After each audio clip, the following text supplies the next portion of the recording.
guess some people it'll work. Please stand to salute the flag. I pledge allegiance to the flag of the United States of America and to the republic for which it stands, one nation, under God, indivisible, with liberty and justice for all. Would the clerk please call the roll? Mr. Gendron? Here. Mr. Gignac? Here. Mr. Hoey? Here. Mayor Kennedy? Yeah. Ms. Martin? Here. Mr. Dakota? Here. Ms. Doherty? Here. 7 present. Okay, under special orders of business, the first item is the introduction of Marianne Bunstead, the Lowell High Head of School, and Kevin McLaughlin, the Robinson School Principal. Mr. Superintendent. Thank you, Mr. Mayor. I'd like to introduce Marianne Bunstead. Marianne is our new head of school. She comes to us from Nashua North, where she was a principal there. Very similar, I guess, situation. So, Marianne, would you like to say a word? If you'd like. Good evening, everyone. It's so wonderful to be here. It's an honor to come to Lowell.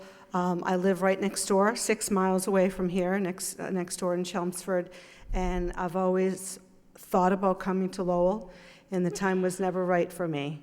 And here I am now. So I come to you with a lot of experience, so I think you're going to get the pleasure of all the experience I've gained over the years in human resources and as a assistant principal, a teacher, and lastly a principal. So I think that you're getting the best of me, actually. So I'm pretty proud of my experience, and I'm very honored to, like I said, to be here.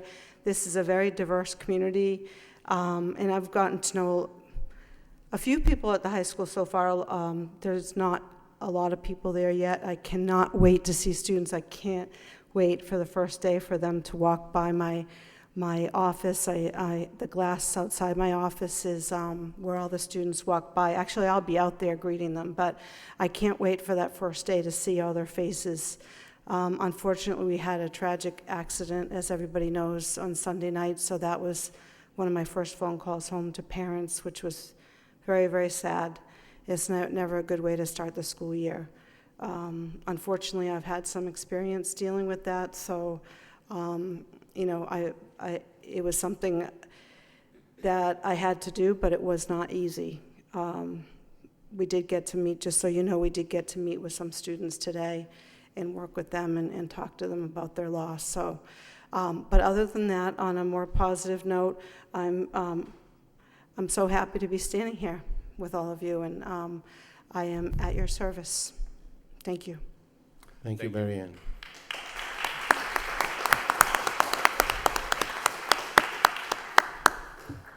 When we were doing the search of the Lowell head of school, and then when we settled on Marianne, I think I was reminded by a few residents that this might be the first female leader of this high school for a while, right? For a long time. So good for you to break in some records. When we were doing the search, we were also lucky during that same search to have had several great candidates, and one of them was also a fantastic candidate, and it was very difficult to select between the two. So we had asked of the other candidate whether they'll be interested in joining us in the middle school, because we had an open position. And to that effect, I have the Robinson Middle School, Mr. Kevin McLaughlin.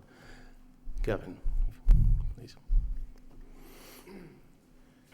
I'm normally a man of a few words, particularly when I'm not ready to make any words, so this will be fairly brief. I am very excited to be here. A little bit surprised, as Salah said, in the capacity. However, I'm hearing wonderful things about the staff that's at the Robinson. I absolutely love the demographics of the students. I'm a city kid myself, and I feel very comfortable and in fact feel connected to this type of community and the type of students that are here. I advocate very strongly for all students. I I believe the bar should be raised for everybody. We can't ignore one at the expense of the other, and that'll be my approach as we go forward. I've heard some excellent things about Lowell, and particularly the group of people at central office from some other people since I've gotten this position, and so I'm really looking forward to the relationship there as well. So thank you for having me. I look forward to being here and doing what I can to work with the administrative staff and my own staff and getting involved with the students in the neighborhood up there at the Robinson. So thanks very much.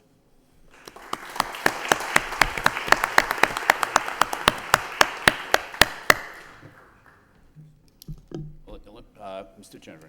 Thank you, Mr. Mayor. I just would like to offer a word of welcome to you, Mr. McLaughlin, and you, Ms. Bustede. I think you have your work cut out for you, especially you, Ms. Bustede. But it seems like you're up to the task. And while it's a demanding role, both of your roles, I think you're now in one of the finest school districts in Massachusetts, perhaps in America, and one of the finest urban high schools in Massachusetts and America. So welcome. I hope that it's a great experience for you both, and I look forward to working with you in the months to come. Thank you. Thank you. Any further discussion? If not, then let me just say on behalf of the whole school committee, welcome aboard to both of you and best of luck. The next item is the Spotlight of Excellence, the Laurel East School teacher, Sarah Foster, Mr. Superintendent. Yes, thank you, Mr. Mayor. I'm going to defer to Assistant Superintendent Robin Desmond. Thank you. This month's Spotlight on Excellence is highlighting Sarah Foster's achievements. Sarah was named a finalist for the Massachusetts Teacher of the Year Award this year, and in the report you'll see that it was a pretty rigorous process to become named a finalist. So I have Jen McChrystal here, Director of Special Ed. Sarah works as a teacher at the Laura Lee School. And Jen, if you could come up to the podium and explain a little further about Sarah's work at the Laura Lee, that would be great. Good evening, everybody. You know, I seem like I stand in front of you often and talk about the amazing students and families we have and how we can support them. And we do that through building the capacity of our staff. And when I think of amazing staff, Sarah exemplifies that. She works at a school for very challenging students. They have emotional and behavioral disabilities, and what stands out about Sarah is that she not only tells the children, I believe in you and you can do this, she also clearly gives the message, I will not give up on you.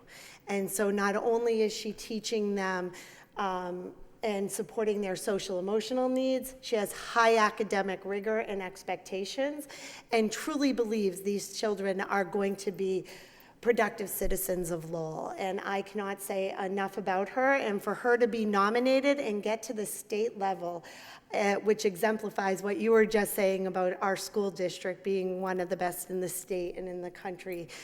Sarah is a teacher that shows us all what it is truly about in supporting the students and families in Lowell.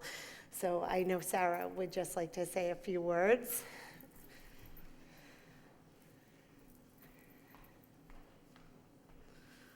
Thank you. I would just like to say thank you to the mayor, the school committee, the superintendent, and Jennifer McChrystal. This is a true honor, and I very much appreciate the recognition. I also want to, he's not here today, but I want to thank Eric Oxford, our coordinator, for nominating me.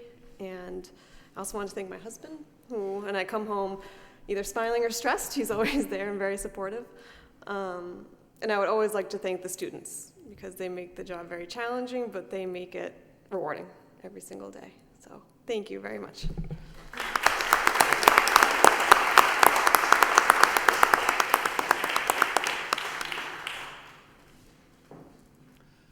Any discussion? If not, Ms. Doherty?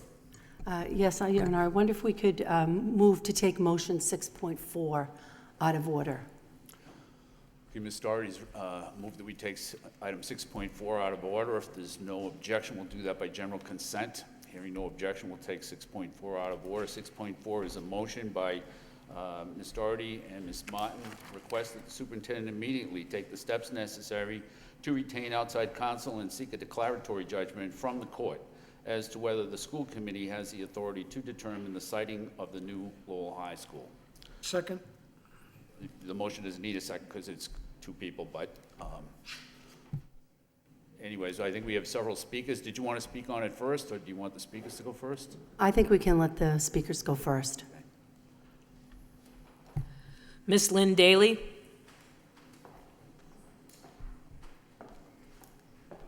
Good evening. My name is Lynn Daly. I reside at 35 Windward Road. I support this motion because it will provide a binding declaration as to whether the Lowell School Committee has the authority to determine the siting of a new Lowell High School. The school committee should want to follow this course of action, as I believe there is controversy over their role as to the siting of a new Lowell High School with regards to, number one, the city charter versus Plan E, the ed reform law, and the MSBA regulations. I believe this controversy could become the subject of a costly lawsuit, something I do not believe anyone in the city of Lowell would want to endure. The City Council has voted 5-4 to move Lowell High School out of downtown Lowell to the Lowell-Tewksbury line, a move that will require a $2 million cost plus per year for busing to be funded by the school committee, not the City Council. This move will require a funding line item called Busing for Lowell High School Students in the school committee budget that I believe currently does not exist. How can the City Council vote on a new Lowell High School location at the Lowell-Tewksbury line without the consideration of the school committee and the superintendent of schools? Then send the bill to finance sustainable busing to the Lowell-Tewksbury line location to the Lowell School Committee. Location of the Lowell High School at the Lowell-Tewksbury line relies entirely on the Lowell School Committee being able to sustain rising busing costs year after year. The city administration has been focusing on the MSBA process for a new Lowell High School, a building project specifically for eligible reimbursement costs during construction exclusively. They have not been one bit interested in the big picture with regards to the location of the new Lowell High School building project. In particular, the sustainment of the new Lowell High School building project, and have deliberately chosen not to involve the school committee and the superintendent of schools in the process. If I was a member of the school committee today, or running for school committee tomorrow, I would want a declaration of judgment as to the role of the school committee in determining the siting of a new Lowell High School. Being able to afford and sustain busing students to Lowell High School at the Lowell-Tewksbury line is critical to every student and every taxpayer in this city for years to come. The school committee is responsible for busing, which is the foundation for the success of Lowell High School at the Lowell-Tewksbury line. Why should they be denied input to the location of the Lowell High School building project? Please vote for this motion for a declaratory judgment from an impartial court as to whether the Lowell City Council overstepped its authority by voting on the location of the Lowell High School building project. Thank you. Thank you. Just, we have several more speakers. For some of the speakers have appeared before the City Council before, where the time limit is 5 minutes, but for the school committee, the time limit is 3 minutes, just so that everybody's aware of that. Attorney Michael Gallagher.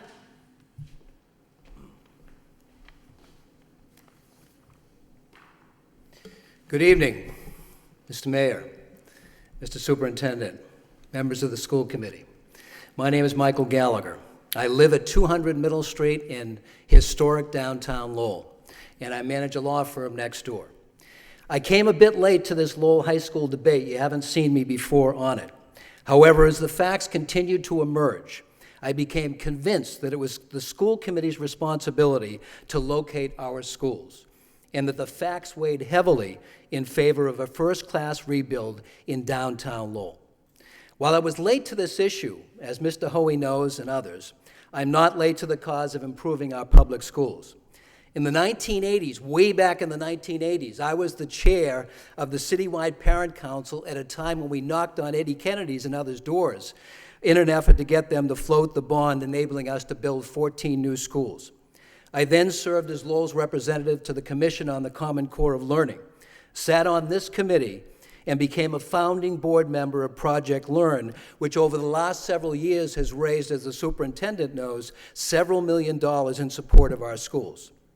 As to this motion by Jackie Doherty and Connie Martin, I've read the Lowell Charter and the relevant Plan E, Ed Reform Bill, and MSBA language, and firmly believe that a very strong argument can and will be made that it is the school committee's function to determine school location. And in my view, as Lynn Daly said, it's far wiser to have this issue decided now rather than by way of a 10-taxpayer lawsuit sometime in the future after the city has already spent considerable sums of money. After all, as we all agree, regardless of what side we're on this issue, this is the most significant project in our history. And those who care about education should not be silent on this issue. It was disheartening, Mr. Mayor, then to read the editorial in today's newspaper about this motion and those who support the downtown location. Treason? Really? While I believe that our newspaper at times has been a force for positive change, today's editorial goes well beyond the pale. The editorial writer says that this motion and the Keep LHS Downtown effort are designed to, quote, spread the false impression that Lowell residents are deeply divided and paint a false and damaging portrait of this city. Hogwash. Hogwash. Taking out duplicate votes, the tally of city council, school committee, and school building committee votes is a tie, 14 to 14. Further, in just 2 weeks, just over 2 weeks, hundreds of volunteers obtained from every neighborhood in the city 4,300 signatures of registered voters so that all Lowellians can vote on this critical issue. The truth is that the portrait that's being painted is of a community which cares deeply about its students and which is committed to investing the time and resources to build the best high school in the state. You're at 3 minutes. Just very briefly, Sure. if I may, because I haven't had a chance to speak on this before, 30 seconds. In writing his editorial, Mr. Mayor, the newspaper editor quoted Abraham Lincoln. Let me also quote Martin Luther King Jr., who said, "Our lives begin to end the day we become silent about things that matter." I know all of you personally. I know that you are all honorable, honest public servants who care deeply about our city. And regardless of where you come down on this issue, this motion, which matters so much, that you will not be silent despite the newspaper's attempted intimidation. Let me finish by referring back to Abraham Lincoln. When Lincoln was upset about an issue, he'd do this. He would write what he calls a hot letter, and then he'd put it aside until his emotions calmed down. And he'd write on it, "Never sent, never signed." And after his assassination, they reached down into the bottom drawer of his desk, and they found all those never sent, never signed letters. The writers of today's editorial quoted President Lincoln, but what he should have done is follow his example. Thank you. Thank you.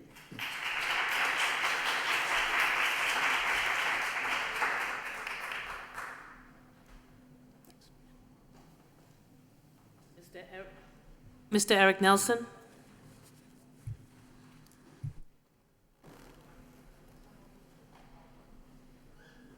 Mr. Mayor, Mr. Superintendent, members of the school committee, my name is Eric Nelson. I live at 208 Fairmount Street, and I speak tonight in opposition to this motion. I oppose this motion because this question has been asked and answered. It's been asked twice of the city solicitor and answered twice in the negative. It's been asked of the legal counsel for the Mass Association of School Committees. Again, it's been answered in the negative. It's been put to the Attorney General's office, and the Attorney General's office has demurred. This question has been asked and answered. This reminds me of my kids when they were younger. When they asked my wife a question, and they'd say no, and they'd come in the next room and ask me the same question. My kids have outgrown that. It's time for this body to outgrow that as well.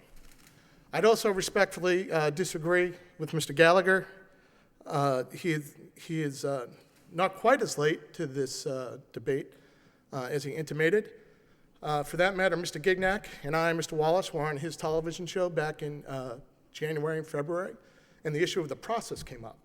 And at that point, the process was well established, and it was not debated at that point, because at that point, everyone knew that the city council was going to decide on the location. There was no debate because at the time, no one thought the school was going to go out to Collie. I would also respectfully disagree with the first speaker. Members of this very body have been involved in the process throughout, in particular the mayor and the superintendent, Mr. Genrin, on the subcommittee that voted 9-9. I also speak in opposition tonight for this motion because this body really neither has the time nor the money to get involved in a process that is beyond their purview. This is a matter for the school committee. It's been decided as such. It's time for the process to move forward. It's the time for this body to filling the vacant spots for teachers that haven't been filled yet with school about to start. It's time for this body to focus on a $600,000 deficit in the budget. It's time for this body to figure out how kids are going to get to school in a few weeks. This body has enough to do with their jobs. Focus on your job. Just do your job. If you want to do the city council's job, run for city council. Do what Mr. Gignac is doing and run for the council. But please, just do your job. I ask that you vote in opposition to this motion this evening. Thank you very much. Thank you. Mr. Dan Shanahan. Good evening. Thank you. Dan Shanahan, 312 Methuen Street. Thankfully, Eric Nelson stole some of my thunder, so I shouldn't need the 3 minutes. I don't want to restate what he just said. The reason why I chose to speak in opposition of this motion is because I am a trial attorney and I have been involved in declaratory judgment actions in the past. And I can only give my perception of where I see this going. What the sponsors of this motion are requesting the superintendent to do is to retain private counsel at the taxpayer's expense to zealously advocate for it, to have a superior court decide that it is the governing body that should make the vote. And to do that, the school committee and the superintendent is going to have to sue the city of Lowell. So you are having a school committee sue the city to decide something that they have never raised an eyebrow to in years when every other school has been constructed. But now it's vital that they have that they be heard, because we know what the vote of the school committee was at a special meeting a couple of months ago, and it was a 5-1 vote. I know there's mention in the motion that they're looking for objectiveness, but retaining your own private counsel, you're not going to get objectiveness. You're going to get someone to advocate for your position. They received objective legal opinions from the city solicitor, and her opinion wasn't where generally you see her sitting at that table and she's asked to give a legal opinion on the fly. She provided a detailed written memorandum to the city council detailing and outlining the authority, the statute, the MSBA regulations, and arrived at a legal conclusion. She has been given legal advisory opinions for years, not only to the city council, but also to this committee. But yet this particular one, they don't have confidence in. But to corroborate her opinion, committee member Gignac also wrote to general counsel for the School Committee Association of Massachusetts, and he concurred. So you have received two objective, unbiased opinions as to what the law states and who has proper standing, but yet you want to retain private counsel. I believe that the motion is improper. And the intent is clearly stated in the Lowell Sun. If this had been voted downtown, this wouldn't have been an issue. So again, let's focus on education. Let's focus on school starting in a few weeks. Let's focus on a significant $600,000 budget, and let's move forward as a city. Thank you very, very much. Thank you. Mr. Jerry Nutter.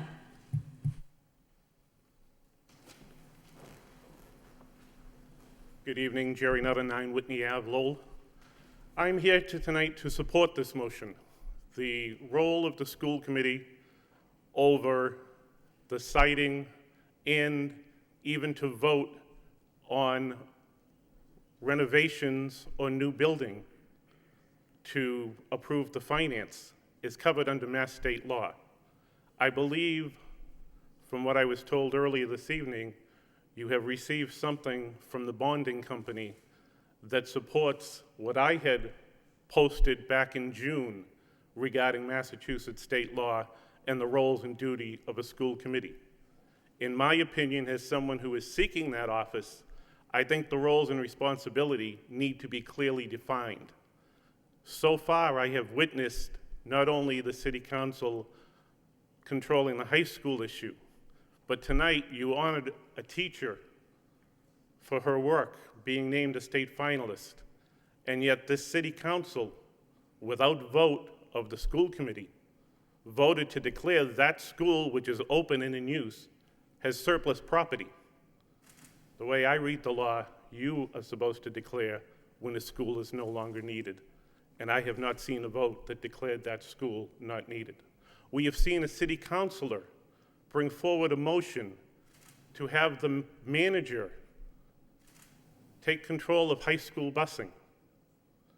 Under ed reform, one of the limited duties that a school committee member has is to set policy, which includes policy on busing. Massachusetts state law says we do not have to bus students over the 7th grade. Lowell has a very generous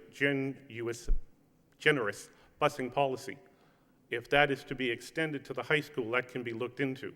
There are many communities that do not fund high school busing. Other communities actually use regional transit authorities. If the 1,400 students needed to be, who currently walk to the existing high school, we wanted to help them with transportation, we could purchase a bus pass for $280,000 for all 1,400 for 10 months, a lot cheaper than $1.2 million for busing. The role and duties of a school committee need to be defined. Massachusetts general law defines those. They are not repealed. As the way I read it, they are not overwhelmed or overruled by the Mass School Building Association. So I am in support. I think you should honor your position, honor the role of a school committee member for which you were elected. Stand up, if not for yourselves, look at the people who have gone forward from this position. Clemmy McDonough, Kay Starkloska, Danny Kane, people who have schools or portions of schools named after them. Steve Panagiatakis started out as a school committee member and rose to the Ways and Means Committee. I feel pretty confident that if Steve was sitting here tonight, he would support this motion to define the roles of the school committee member. So I ask you to stand up for your elected position and support this motion. Thank you. Thank you.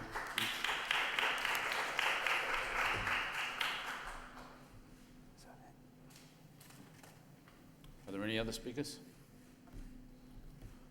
If not, then we'll just open it up for the committee. Ms. Doherty or Ms. Martin, who wants to go first? Thank you, Your Honor. For those of you who've watched me through the years, you know I've been a strong advocate for providing excellent public schools for all our children, because it's the right thing to do, because it's vital for our collective interests and well-being, and because it's vital for the future success of our city. For 5 years, I cut my teeth in these very chambers as an outspoken parent leader on the citywide parent council, well before I ever thought about running for school committee. In those days, we had a council and a city manager who did not fund our schools, even the minimum amount the state required. We still have difficulty getting the funds we need. The city reduced its contribution to this year's school budget by more than $1 million, even though our costs went up. Because we are not a rich city, I get that, which is just one of the many reasons the location of Lowell High School is the most important decision our community faces in this century. I ask you to support this motion for a declaratory judgment from the courts as to our authority regarding the siting of the high school. At the end of the day, all we can do is our homework, get as much information as possible, listen to all views, follow the process, and then do what we think is best for our students. That's what I'm trying to do here tonight. Once again, I'm speaking out and advocating for the course of action that I believe will best benefit the education of our children for decades to come. For reasons of equity, access, and cost, this decision is too important not to. Thank you. Ms. Mott? Thank you very much, Mr. Mayor. First, I'd like to thank all the speakers who took time tonight to come down and share their opinions and thoughts on this motion. I'd also extend that certainly to the many, many members of the community that have been part of this effort from the very beginning. I'll only add to Ms. Doherty's thoughts that, again, as I said when we first had taken that vote at that special meeting, I don't pretend to be a lawyer. By any stretch of the imagination. My sense, though, is that certainly in formulating this motion, there is a difference between getting the opinion of lawyers and getting the opinion of a judge. And what we're looking for, a declaratory judgment really is the final word. We've had a lot of different opinions, quite honestly, on both sides. So for myself, as someone who, this is not my typical area of expertise, obviously. The idea of being able to get an objective, authoritative judgment from a judge that can tell us specifically where the responsibility lies seems like the most reasonable course for us right now. I think we've all gone through this process, taking in all the information, and I think there have certainly been some dramatic turns in the road. I think some of them were intimated from our speakers. You can look at the situation with Article 97. There are many communities, I'm sure, where that determination would have killed the option at Cawley. But the proponents and the supporters went forward and availed themselves of getting their questions answered and asking them to the right people and using the legal process to keep that option alive. I think that's the way our system is supposed to work. And I don't think this motion is any different. So certainly looking to get that information so that we can have a final answer on this.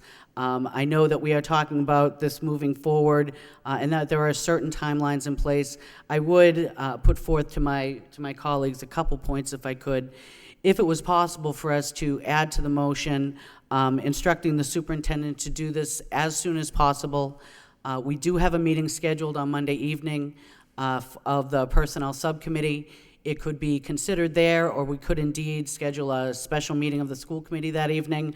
I defer to the mayor and your judgment as to how you think that could work best in Robert's rules, again, not my area.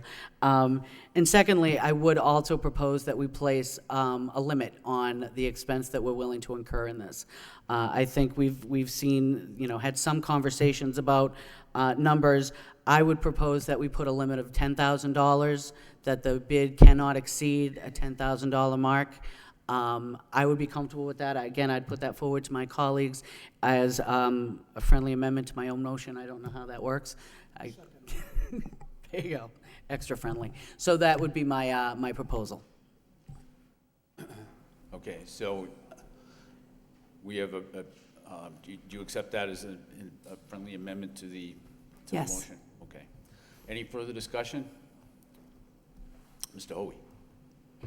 I struggled with this issue too, like many issues that I've struggled with in the past. I sat in this very chamber right here and we dealt with executive session on the superintendent's contract, which you had a lot of work, about 14 months. But I remember sitting there, and this is where I had my first struggle. One of the makers of the motion, Ms. Doherty, and we had a little bit of an issue with the city solicitor. I thought the city solicitor violated some of my rights just in his negotiations for the superintendent's contract. And it went on deaf ears a little bit, but I thought she took over the process, especially when we talked about the content of the superintendent's contract. So the city solicitor, her opinion to me is not really valid. I don't like her opinion on this issue. I think if you watch my favorite show, City Life, that I'm always on, that's the only show I'll be on, that I've said that I thought I got ripped off. After watching a 9-9 vote and the 5-4 vote, I thought boy, I should have had a vote on this, and that's how I feel. I feel I needed a lawyer. I said that on City Life, and here we are today looking for a lawyer to find out if I got overlooked, and that's what I think I did. I think I got overlooked. I think I should have had a vote, and I didn't get it, and I'm going to support this motion. But it's kind of funny to me because, you know, the city solicitor was like, everything she was saying for his contract, every word she said was gold. But now we don't want to hear her voice. So I'm glad this motion come up. I don't have to go out and hire my own lawyer. People are suing me, and I think my rights as a school committee person was violated. So I'm going to support the motion. I was going to add an amendment that Ms. Martin just did. I think if we just cap it at $10,000, I think you can get 3 different prices from a lawyer. You could probably get a lawyer to do it for $1,000, but it's not going to help you. It's going to probably cost somewhere around 10 grand, so I like that amendment very much, and thank you. That's all. Thank you. Mr. Gignac. Thank you, Mr. Mayor. I just have a few questions before I get into my comments. Mrs. Superintendent, if this motion passes, which I assume it will, what will be your course of action?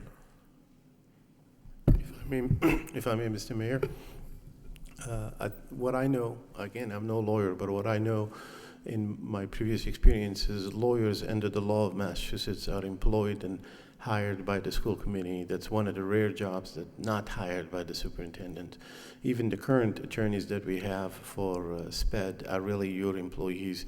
We just work with them as your proxies.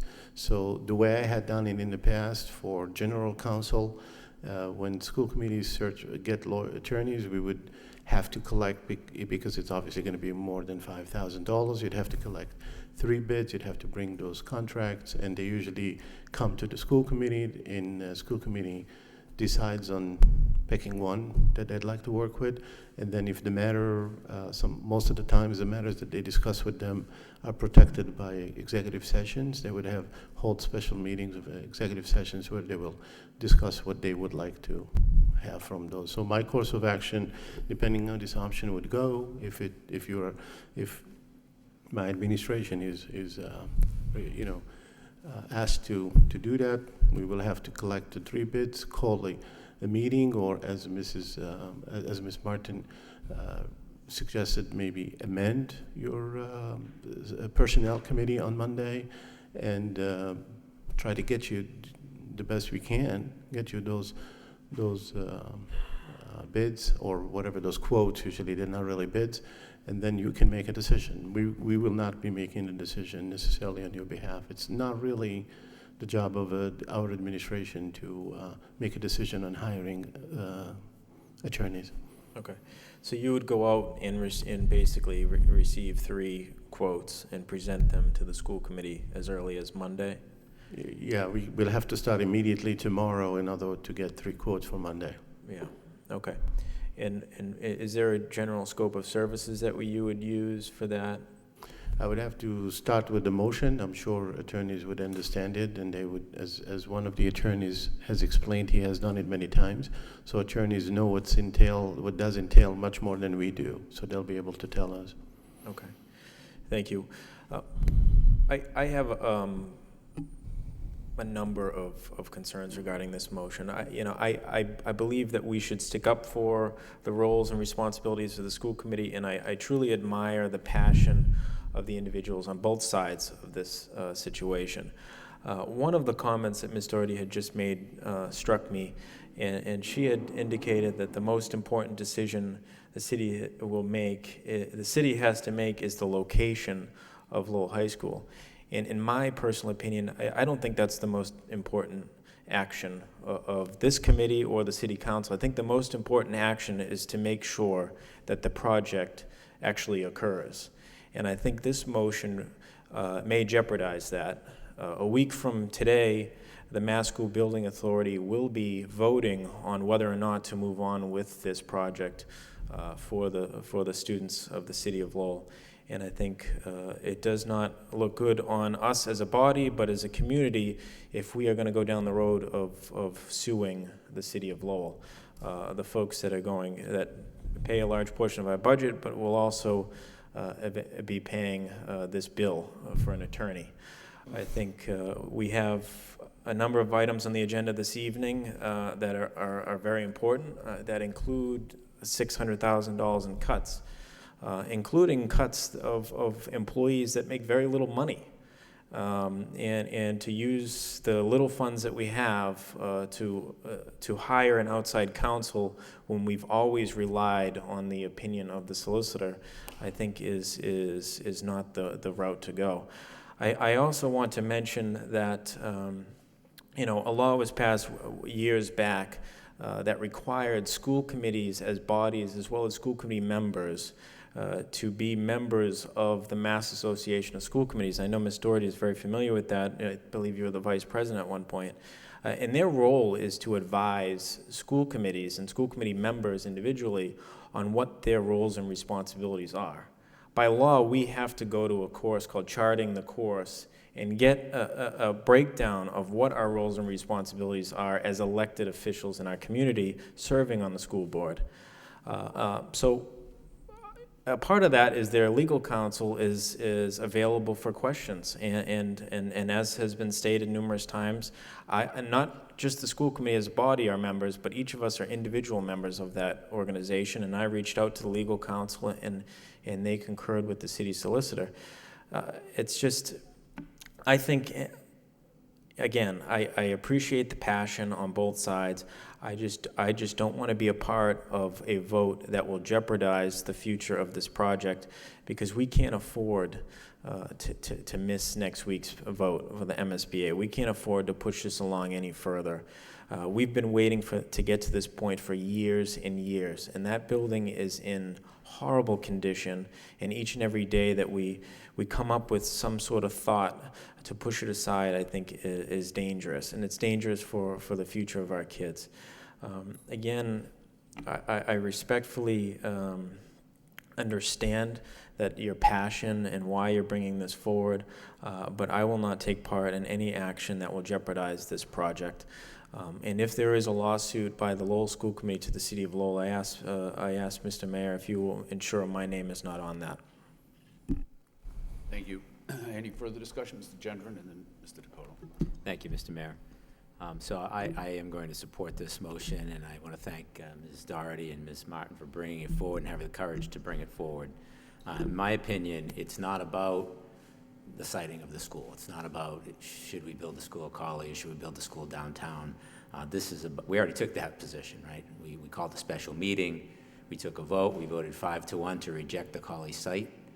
At the same time, we voted unanimously to ask the City Council to put it on the ballot and let the people make the decision once and for all. I don't know why the City Council seems to be afraid of the people, afraid to let them make the call. But that information was communicated to the City Council, and they summarily dismissed it. They just sort of patted us on the head and said, okay, yeah, that's nice. You guys go back to your little corner. And I'm not willing to do that. To me, this is about protecting our authority as school committee members, protecting the dignity of the office. I think it's our responsibility to take this action and determine once and for all, is this our authority? And if it is, then we should take that authority. We've been elected to do that. I'm not a lawyer, but I can read, and I've read the Mass General laws, and we've all read it now, but for the record, I'll just read this one clause.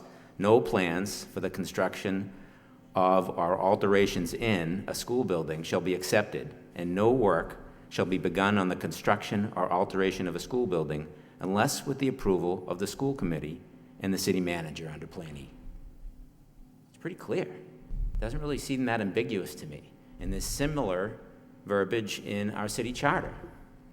Now, I know the city solicitor has taken a differing opinion on this. Lawyers do that. Lawyers, that's why we have courts, right? There would be no need for courts if lawyers could just interpret everything the same.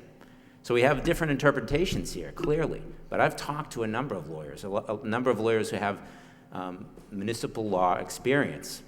And in their opinion, this is cut and dry. This is a school committee decision, and this is a school committee authority. So I think we need to protect our authority. I think we need to step forward and do that. I think it is our job to do this. I think we can take up this issue. We have the capacity to take up this issue and still get kids registered for school and still have the busings running on time and still kick off the school year. I don't think it'll have any impact on that at all. But I think it's important that we do it. I don't think it will jeopardize the project. This is the biggest project that the Mass School Building Authority has ever done. I think that if we tell them we need, more time to determine the siting, I think they'll be okay with that. I don't think they're going to be anxious to pull the funding on it. And I would say that it's important that we do this now, before we get down the path, when it's too late, when it will cost us a lot of money to make a change. We haven't put a shovel on the ground or even, gone that far on the planning yet. It's time now to make this determination and make this decision. I think it's our responsibility to protect our authority. I think we should all be in favor of that, and I would encourage my colleagues to support this motion. Thank you. Thank you. Mr. Dakota. Thank you, Mr. Mayor. Excuse me. The gravity of this issue tonight drew me from my comfortable beach cottage to come here tonight. I'm not looking for sympathy. I just rather impressed the importance which I regard this matter.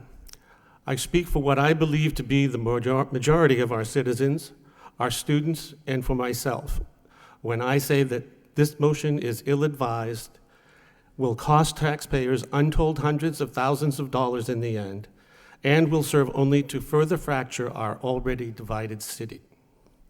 Seeing as this is a joint motion by school committee members Doherty and Martin, and knowing the great lengths that our mayor has gone to advance this agenda, I would like to direct my words specifically to Councilors Gendron and Hoey. Gentlemen, the time has come for unity. Please reject this motion. Reject it based on the multiple adjudications by our solicitor.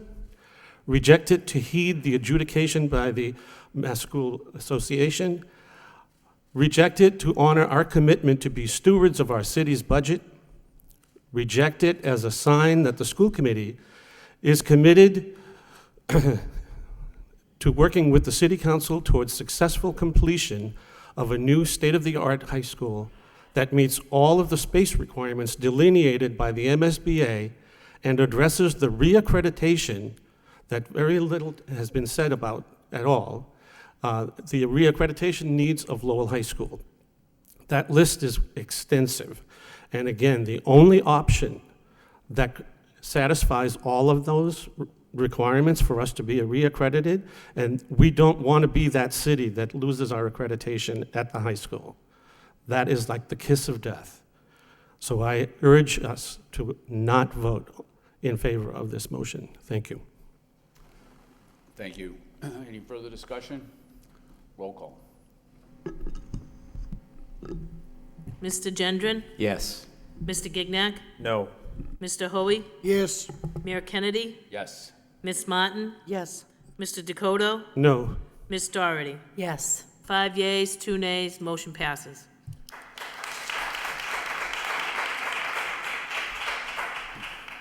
The next order of business are the minutes of the regularly scheduled school committee meeting of Wednesday, July 19, 2017. For acceptance, the chair will entertain a motion to accept and place on file by Mr. Gignac, second by Mr. Hoey. Discussion? No. All in favor? All opposed? So voted. Next, we have permission to enter for August 16, 2017. Do we have a Mr. motion Mayor? to approve? Yes. I'm sorry. We have a registered speaker, not on an agenda item. She just wants to address the body. I was hoping that we could allow her to just say a few words. Okay. If there's no objection? I'll second that. Yep. Okay. Sandra McNamara?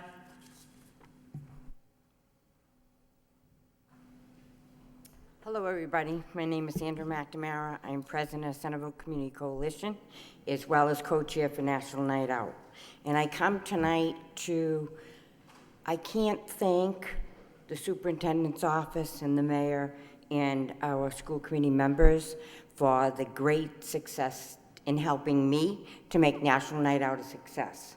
And again, I can't thank this body enough for everything you guys have done, and thank you very much for that. Thank you.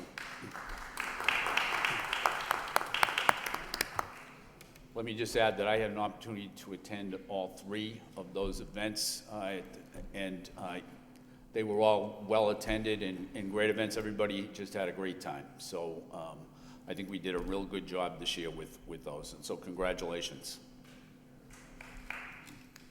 Let's hear it. Let's hear it. Let's just, Mayor, excuse me, Mayor. Sandy, do you mind coming up for a minute, please? You want to hear my squeak? Or? No. I wanted to, I've been so busy, I forgot you asked me something today, actually over the phone, that they're having a cleanup at the Greenout School. Yes, Centerville Community Coalition has joined together with CNAG, and we're going to have on the 9th a schoolyard cleanup. And of course, it's going to be Greenouts, Robertson, and McAuliffe. Those are the schools that are in our area. So everybody is welcome. Anybody that wants to come and pull some of those weeds, we'll be happy to do that. And with a little bit of luck, we're hoping we have a few contractors that will maybe add a little color bling to the schools. Rather than green grass and green bushes, let's try to add something nice. So it's going to be on the 9th. It's going to be 10 to 2, and I hope to see everybody there. If you come late, you'll come in time for the pizza and drinks. So my question is, you need a few people to maybe donate some flowers or bushes? Oh, that'd be awesome. Yes, So absolutely. I'm We will gonna appreciate try to anything. get some landscapers to do that, but if anybody out in the Yep. TV world hears you, maybe we can get a donation for you to help out the school. But thank you for what you're doing. Thank you. Thank you, Bo. thank you. Thank you, Mr. Hoey. Next is permission to enter for August 16, 2017. Do we have a motion to approve? Motion approved by Mr. Gignac, seconded by Ms. Martin. Discussion, Mr. Gignac. Thank you, Mr. Mayor. I know we received an email communication regarding the NRT bus contract. It didn't make it into this permission to enter as a dollar figure. Mr. Frisch, can you just give that dollar figure for the record? Yes, I'd be happy to. The figure is $12,680,120. That is 12,680,120. Thank you. Any further discussion? Ms. Martin? Could I ask, Mr. Mayor, and I defer to your judgment, I know we have an upcoming transportation report, and I know that the bid process is part of that, part of that area. Is it better to wait until that point? I mean, it's... Probably. Okay, yeah. that's Is fine. that I okay? just, thank you. Okay. Otherwise, I might forget that it's easier for me. All right, we have a motion to approve the permission to enter, and that motion seconded. Further discussion, roll call. Mr. Gendron? Yes. Mr. Gignac? Yes. Mr. Hoey? Yes. Mayor Kennedy? Yes. Ms. Martin? Yes. Mr. Dakota? Yes. Ms. Doherty? Yes. 7 yeas, approved. The next item is a motion by Mr. Gignac, requests that the superintendent provide a report on all repairs, facility improvements, and maintenance efforts that occurred during the summer in preparation for the school year. Seconded by Ms. Doherty. Mr. Gignac. Thank you very much, Mr. Mayor. I think the motion pretty much speaks for itself. I've noticed this summer probably more city vehicles at our schools than I had in the past, so I think that's a good sign. I just want to receive an update on all that occurred. School's starting pretty soon, and we just get an idea of all the improvements. Thank you. Thank you. Ms. Doherty. Thank you, Ron. I want to congratulate Mr. Gignac. I think this is an excellent motion. I think it's very important, especially that we find out what's been done at the high school to make it ready for school. I know that we had a number of issues, I think it was most of the school year last year, and it just, and I don't know if the superintendent has something he can tell us now, but I was also going to ask that if we could get this report before our next meeting by email so that we could all read it. Maybe we want to have a facility subcommittee meeting or a meeting with the city council, just depending on what we have up to date for information on repairs. Thank you. Thank you. Mr. Superintendent. Thank you, Jackie. We did not have time to put it into your packet because the meeting just took place, I think, yesterday. We had a meeting that took place with the Department of Health, and they had come in during I think the several months ago, right after school, and they had looked at the air quality, looked at a lot of things, and the meeting was really good, and they were absolutely positive about it, and they gave us a clean bill of health, and they have promised they will be sending us a report that would detail that. That was just a verbal, so we didn't have anything to really share with you. I had asked them if they wouldn't mind appearing either in front of the subcommittee or a full committee, and they have accepted to do that. So I will ask them in response to this motion, we can bring you the response within the subcommittee or a committee, full committee, because I think the public would like to know and hear what they have to say. And they said they will be happy to come and present their reports and answer any question from you or from the public that would like to come. Ms. Doherty. Thank you, and that's excellent news. My other concern has to do with the heating and the roof leaking and those constant problems that we had last year at the high school. And that's where I'm thinking probably we would need a report on that. But I know we talked about this back in November, the heating issues at the high school, and there was some money set aside by the city, but I never heard what work was done, if work was done. So I think this is a very important motion. Yes. Thank you. And again, just we will have the full report. I've already asked that of the Director of Facilities, Mr. Rick Underwood, and he's on it, and we will make sure that it comes on time when we do the subcommittee discussion, if you'd like, or full committee, whichever you would like. We'll have to do that. Okay. Any further discussion on the motion? If not, all in favor of the motion, all opposed, so voted. The next motion is by Mr. Gignac. Request that the superintendent provide a report on all federal grant cuts facing the district. The report should include a detailed financial reporting on how the funds are being used and any proposed changes. Seconded by Mr. General, Mr. Gignac. Thank you, Mr. Mayor. Yesterday, we received communication that the federal government cut about a little over $1 million in our Title I and Title II grant allocation. So I just think we should get a report on how that money's being spent and how anything's going to move around, and any other federal grants that we may receive that are seeing cuts. Thank you. Mr. Superintendent, did you want to comment on that, or do you want to wait? Yes, we're very happy to do that report. I have already asked Mrs. Kosheka to prepare it. And again, this is one of the things that it was rumored all along, so we couldn't really include it in this packet. It was when we got the news, it was after the deadline, so I made sure you get the numbers as soon as we got them. But it is my intention to have the full report presented on the next school committee meeting, unless you would like to have it presented earlier in either a subcommittee or a special committee meeting. We're fine either way. But I have already asked my staff to continue this, preparing the report for that. Thank you. Any further discussion? Ms. Martin. Thank you. So with Ms. Gajeka's report, and we can certainly have a larger conversation when we're able to get it out in a timely way. For my purposes, what I'd hope to see when we come into this is to have the actual number of what we have available for FY18, because at the end of the day, that's what really is going to matter. You know, I'm looking at it and kind of had just broken it down. You know, I'm looking at that we're looking at about 6.4 million, and I don't know if that's correct. I mean, I'm just going by what was on this small grid, and kind of taking expecting that the FY17 allocation was actually spent out, except for the offset, so up to that point. And then looking at what we were anticipating spending in FY18, plus the offset would then give us what we still have left to spend.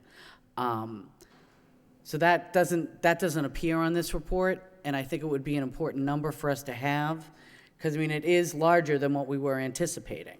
I mean, the FY18 allocation, again, as I'm looking at this form, is about 5.2. I'm just going to use round numbers, 5.2. So if I'm looking at the total available for FY18, it's looking like 6.4. So that's more than we were expecting to have, which wouldn't seem to necessitate a lot of cuts. But if I'm not calculating that accurately, it would be critically important that we get that as soon as possible. Again, if I may for a couple of reasons. Number one is I don't really have the material with me, and number two, we did not get this information out to the public on time, so we will, and I promise that we will, and we will have all of those details to you on time and to the public too. We want to make sure that the public gets it, and we'll be happy to discuss all the details. But if you have any specific questions, please guide us, send us those questions, and we'll make sure that the report will include information about that. Any further discussion? If not, all in favor of the motion, all opposed, so voted. The next motion is by Mr. Gignac, request that the superintendent provide a report on the feasibility of providing translation for Channel 22 educational programming managed by the Lowell Public Schools. The report should include information regarding the possible use of Comcast revolving account funds to pay for such a service. Seconded by Mr. Hoey. Mr. Gignac. Thank you very much, Mr. Mayor. I think the motion should read providing translation and interpretation, but that's fine. The Working Cities grant, I believe, just received a grant to provide these services for the city council meetings, which I think is great. And I know there was a cost associated with that, and we have a set of monies that we can only use for the production of our Channel 22 educational station. So I was just wondering if possibly we could use some of those funds to provide similar services for all of our educational programming, which includes school committee subcommittee meetings, as well as school events and community events. Thank you. Thank you. Any further discussion? All right, before we vote on the motion, there's no objection to adding the words "and interpretation" to the motion.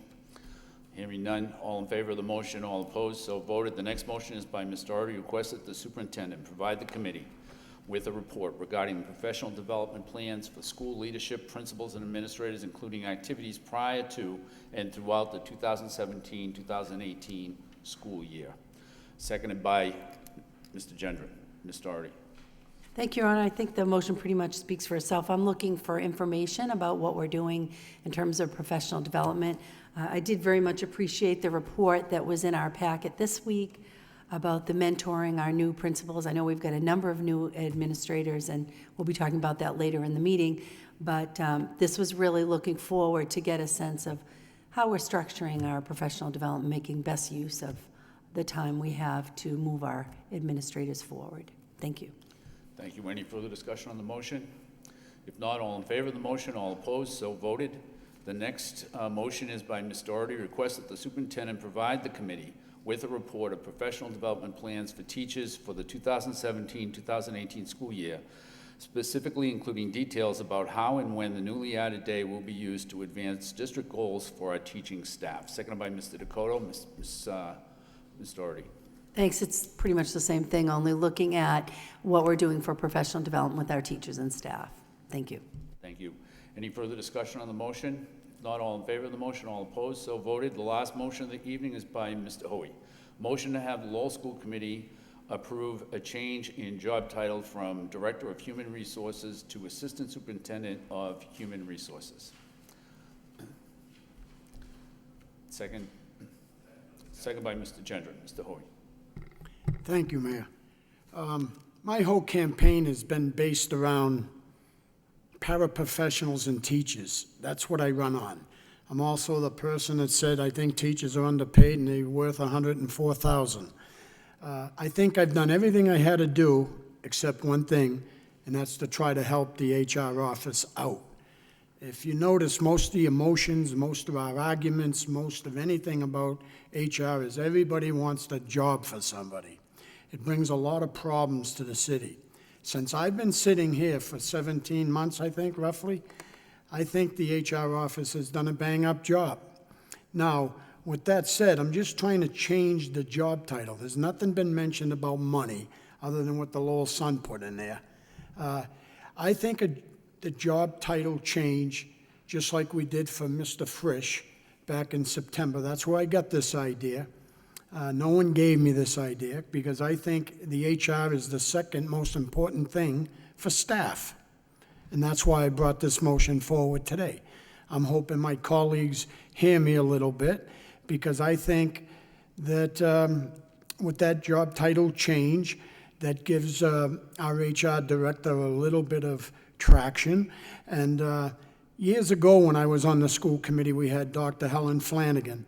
And the staff was so happy. I've never seen them more motivated in my life. And then when I come back 16 years later, I'm not sure what happened. I'm pretty sure it went from Helen Flanagan to Sue Mulligan, and then it went to, I think it was Chris Scott that maybe got rid of the HR office, but then it went back to Mr. Cassidy.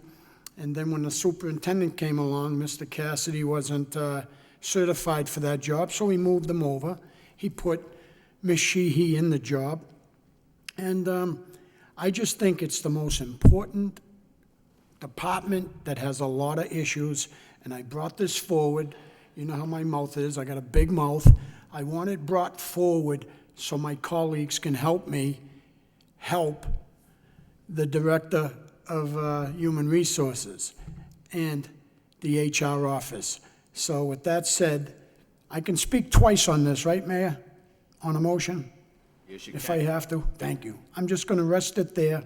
Hopefully my colleagues help me out with this, because I think there's nothing that needs help more than the HR office.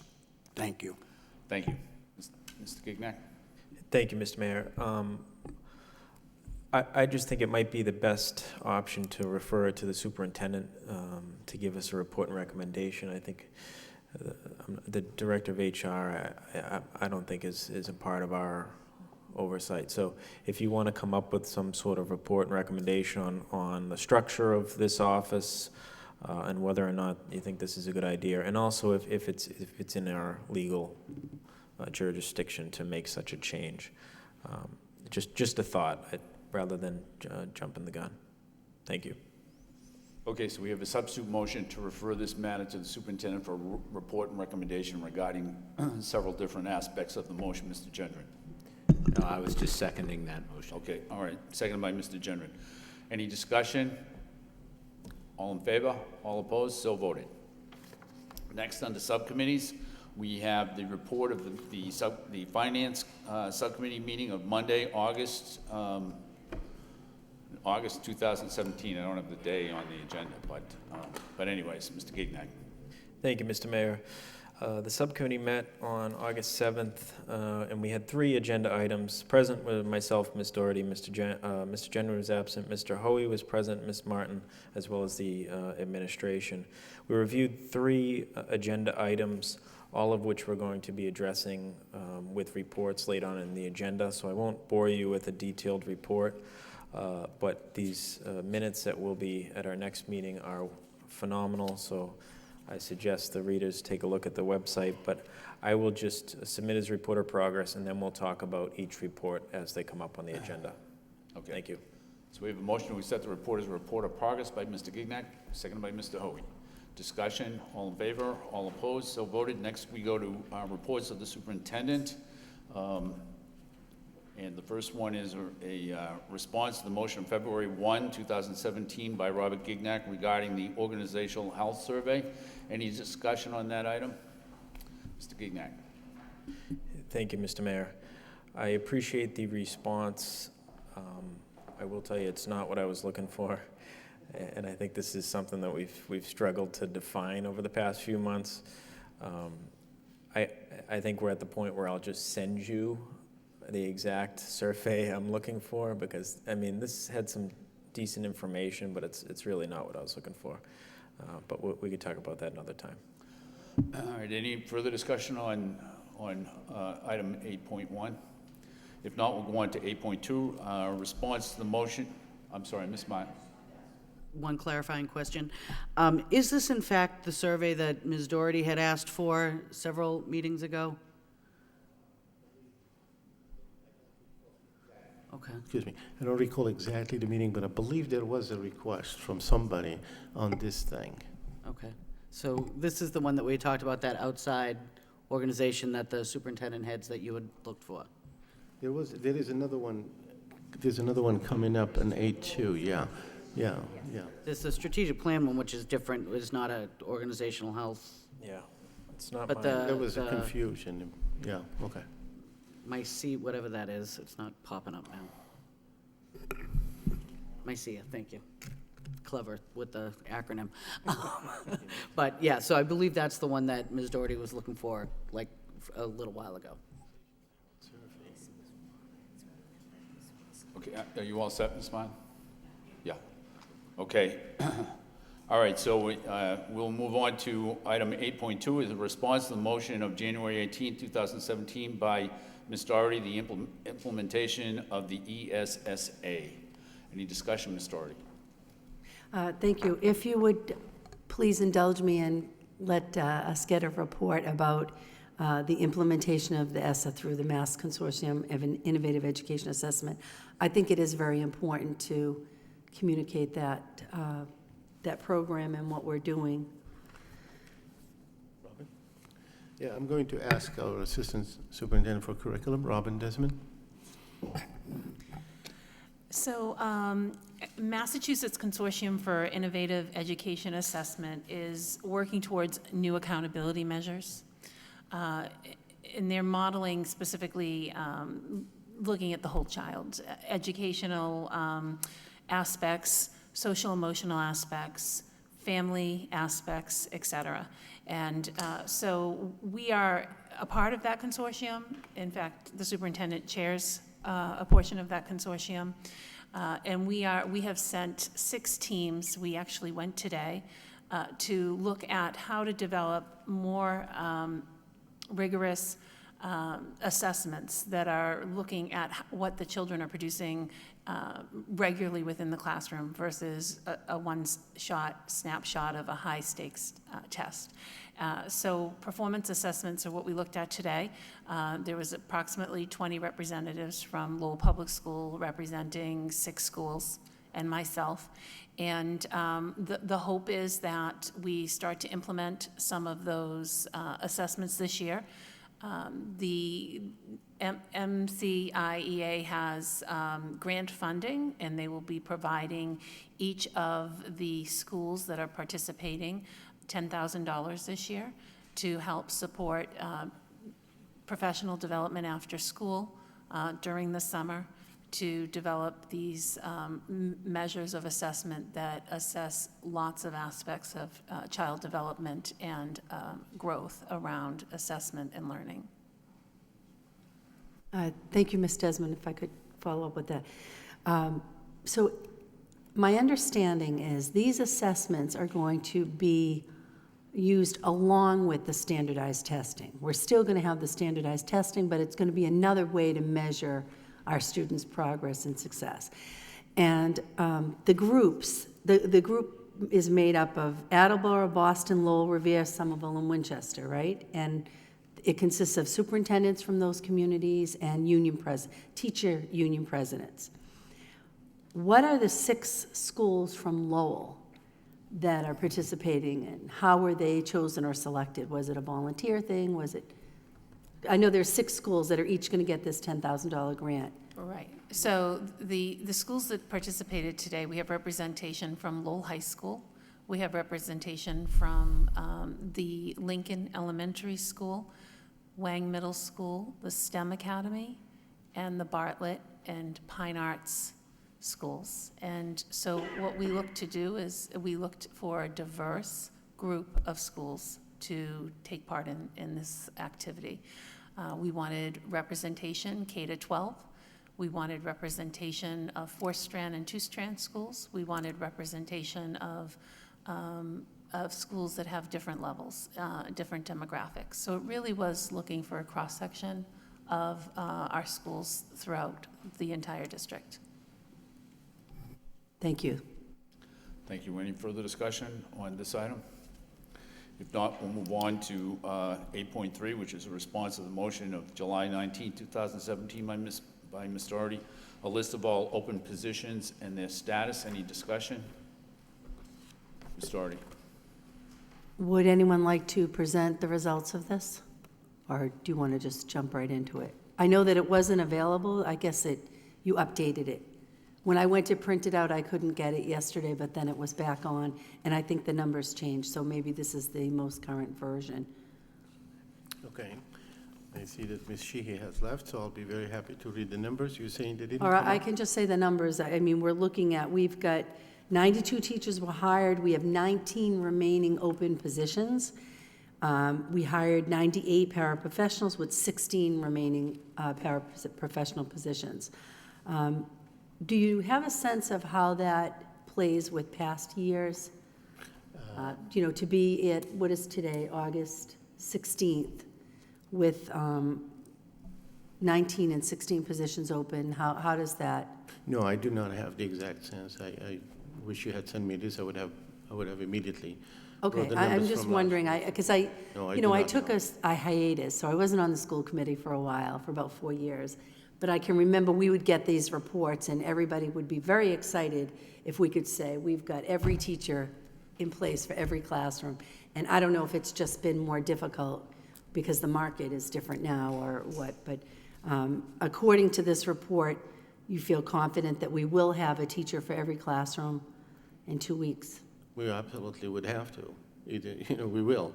We'll either have teachers or if at the very last minute, because what had happened is, well, first of all, what I do know from Mr. Cassidy, who has been doing this for a few years, this has been a really unusual year for the number of, just the amount of hiring.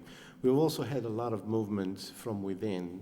You know, like whenever a position would open, you post it for 4 weeks, and then some people apply. There would have been a lot of internal applicants to wanting to go to certain. So once an internal applicant goes in, that's great, you filled that position, but then you just opened another one. So now you have to post it another 4 weeks.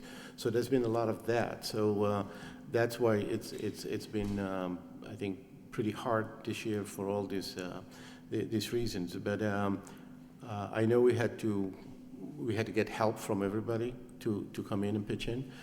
I want to absolutely recognize publicly Susan Mulligan, who came out of her vacation because she's, as you know, she's a principal, has done this job for many, many years. She came out and helped, and absolutely pro bono, refusing anything, gave up her vacation and refused to get paid, and she just wanted to help, and she lent a hand because it was, you know, something that is really important for us to get the teachers in place and the para in place.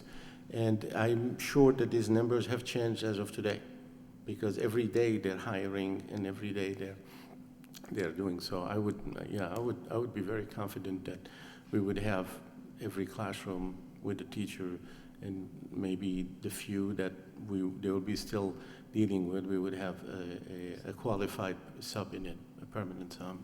Or be close to a hire. I wonder if I could just ask for an update then for our first meeting in September. Absolutely. Okay, thank you. No problem. Ms. Martin? Thank you very much. Recognizing that, you know, certainly hiring and getting hired up in terms of September, you know, can be a challenge. Do we have any deeper information on what these remaining open positions are? Are they hard to fill positions? Are they science teachers? Are they language teachers? Or are they just, not just, but are they, you know, traditional, you know, elementary or middle school? Is there any sense of how that 19 breaks down? I don't have it in here, but we do have it, and that was one of the things that Ms. Mulligan did to help. She's done this for years, so she immediately set up a system to get updates like this. So we can give you an update as we go tomorrow morning. We can send it out to the whole school committee, tell you exactly which positions and where and what subject. That would be great. Looking forward, you know, obviously the focus needs to be on filling positions, and I wouldn't draw anything away from that right now. But it would be interesting if we could look in the October, kind of November timeframe, if there were any trends, to see such a dramatic change in movement internally of teachers moving and other individuals moving to different positions. I don't know if there are any trends, but it could be valuable information to have if we kind of can track what those shifts are, if there's any information for us to be gleaned in terms of some of the, you know, whether it's a changing to different from elementary to middle, or if it's, you know, a specific school that's having challenges, you know, just in terms of management, it would be really helpful to have that information. Thank you. Thank you. Any further discussion on this item? If not, we'll move on to item 8.4, which is a response to the motion of July 19, 2017 by Ms. Martin, staffing plans for principals and assistant principals. Any discussion? Ms. Martin. Thank you. I appreciate the report. I had the same issue as Ms. Doherty. I wasn't able to get to it until just now when I came onto the city site. For some reason, I wasn't able, that was the only one I wasn't able to access. But I did look at it while we were sitting here.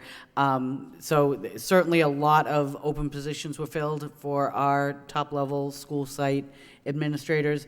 Are there any, based on the previous report, I didn't see any notations of any open principal or assistant principal positions. Is that accurate, that every position has been filled now? I think as of yesterday, when we met in leadership, everybody was in. Okay, that is perfect. Thank you. Great. Thank you. Any further discussion on this item?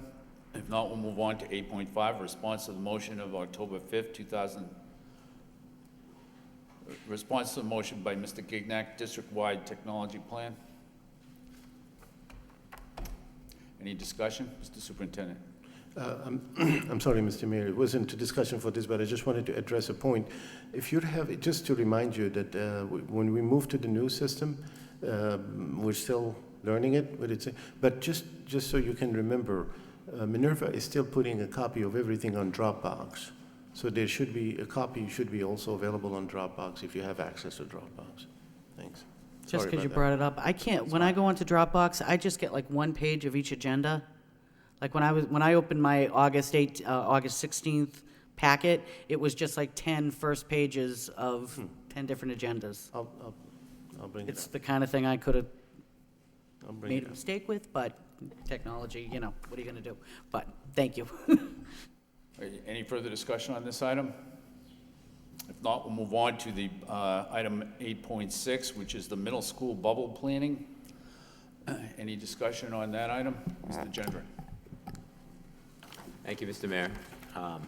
So this is a series of motions that this is a response to, dating back to myself and our old friend, Mr. Leary, a few years back, talking about a plan for dealing with the bubble, and we've been given one here, so that's great, Mr. Superintendent. Thank you. I had a couple of questions, though.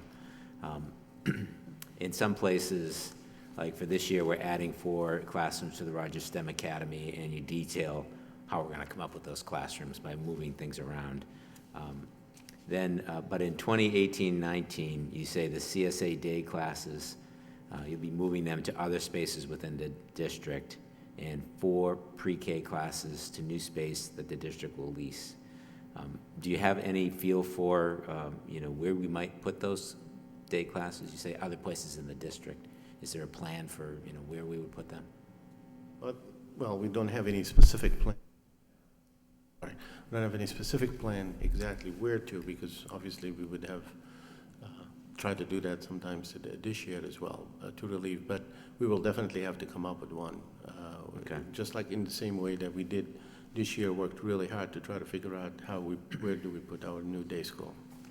It would be good to get, and I realize, sometimes you have to, work in the moment, but it would be good to get a plan. It is. It's a plan. It's not really a plan. It's if it just says, we're going to move the classes to someplace else in the district. Well, where? I assume there's no space. Otherwise, we wouldn't have this problem. Well, I mean, yeah, absolutely. I mean, it's what had happened. I mean, it's like when there was initially usually we plan 5 years ahead. Mm-hmm. Like if we wanted to open now, say a new middle school 5 years from now, we need to plan it now. Right. But I think what is really catching up to us is the Rogers School. Yeah. When it was decided to open the Rogers schools years back,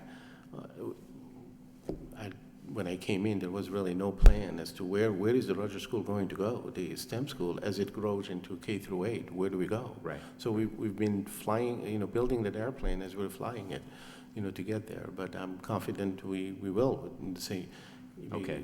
By virtue simply that we have to. Okay. So I'm looking at 2019 and 20, and you're talking about adding modular units behind the gymnasium there for a year, and then in 2021. Lease a new pre-K building. So there's a lot of kind of conjecture in the plan. So I'm wondering, what I'm getting to with this is if we're talking about modular units, and I'm not sure about this, but I've been told that we get much better pricing if we, lease for the long term on modular units and in advance. And I'm wondering where we still have these space needs, in 2018-19, we're hoping to find some classrooms in the district someplace. we know we're going to need modulars in 2019, 2020, and then, we think we're going to try to lease a new building in 2020, would it make sense now to start thinking about obtaining, a 3-year lease on some modular units that we could put behind the Rogers School to help address these things? Definitely look at that. Okay, so I guess I'm asking if you could look into that and, give us a plan. Obviously. Give us an idea of what that would cost. Thank you.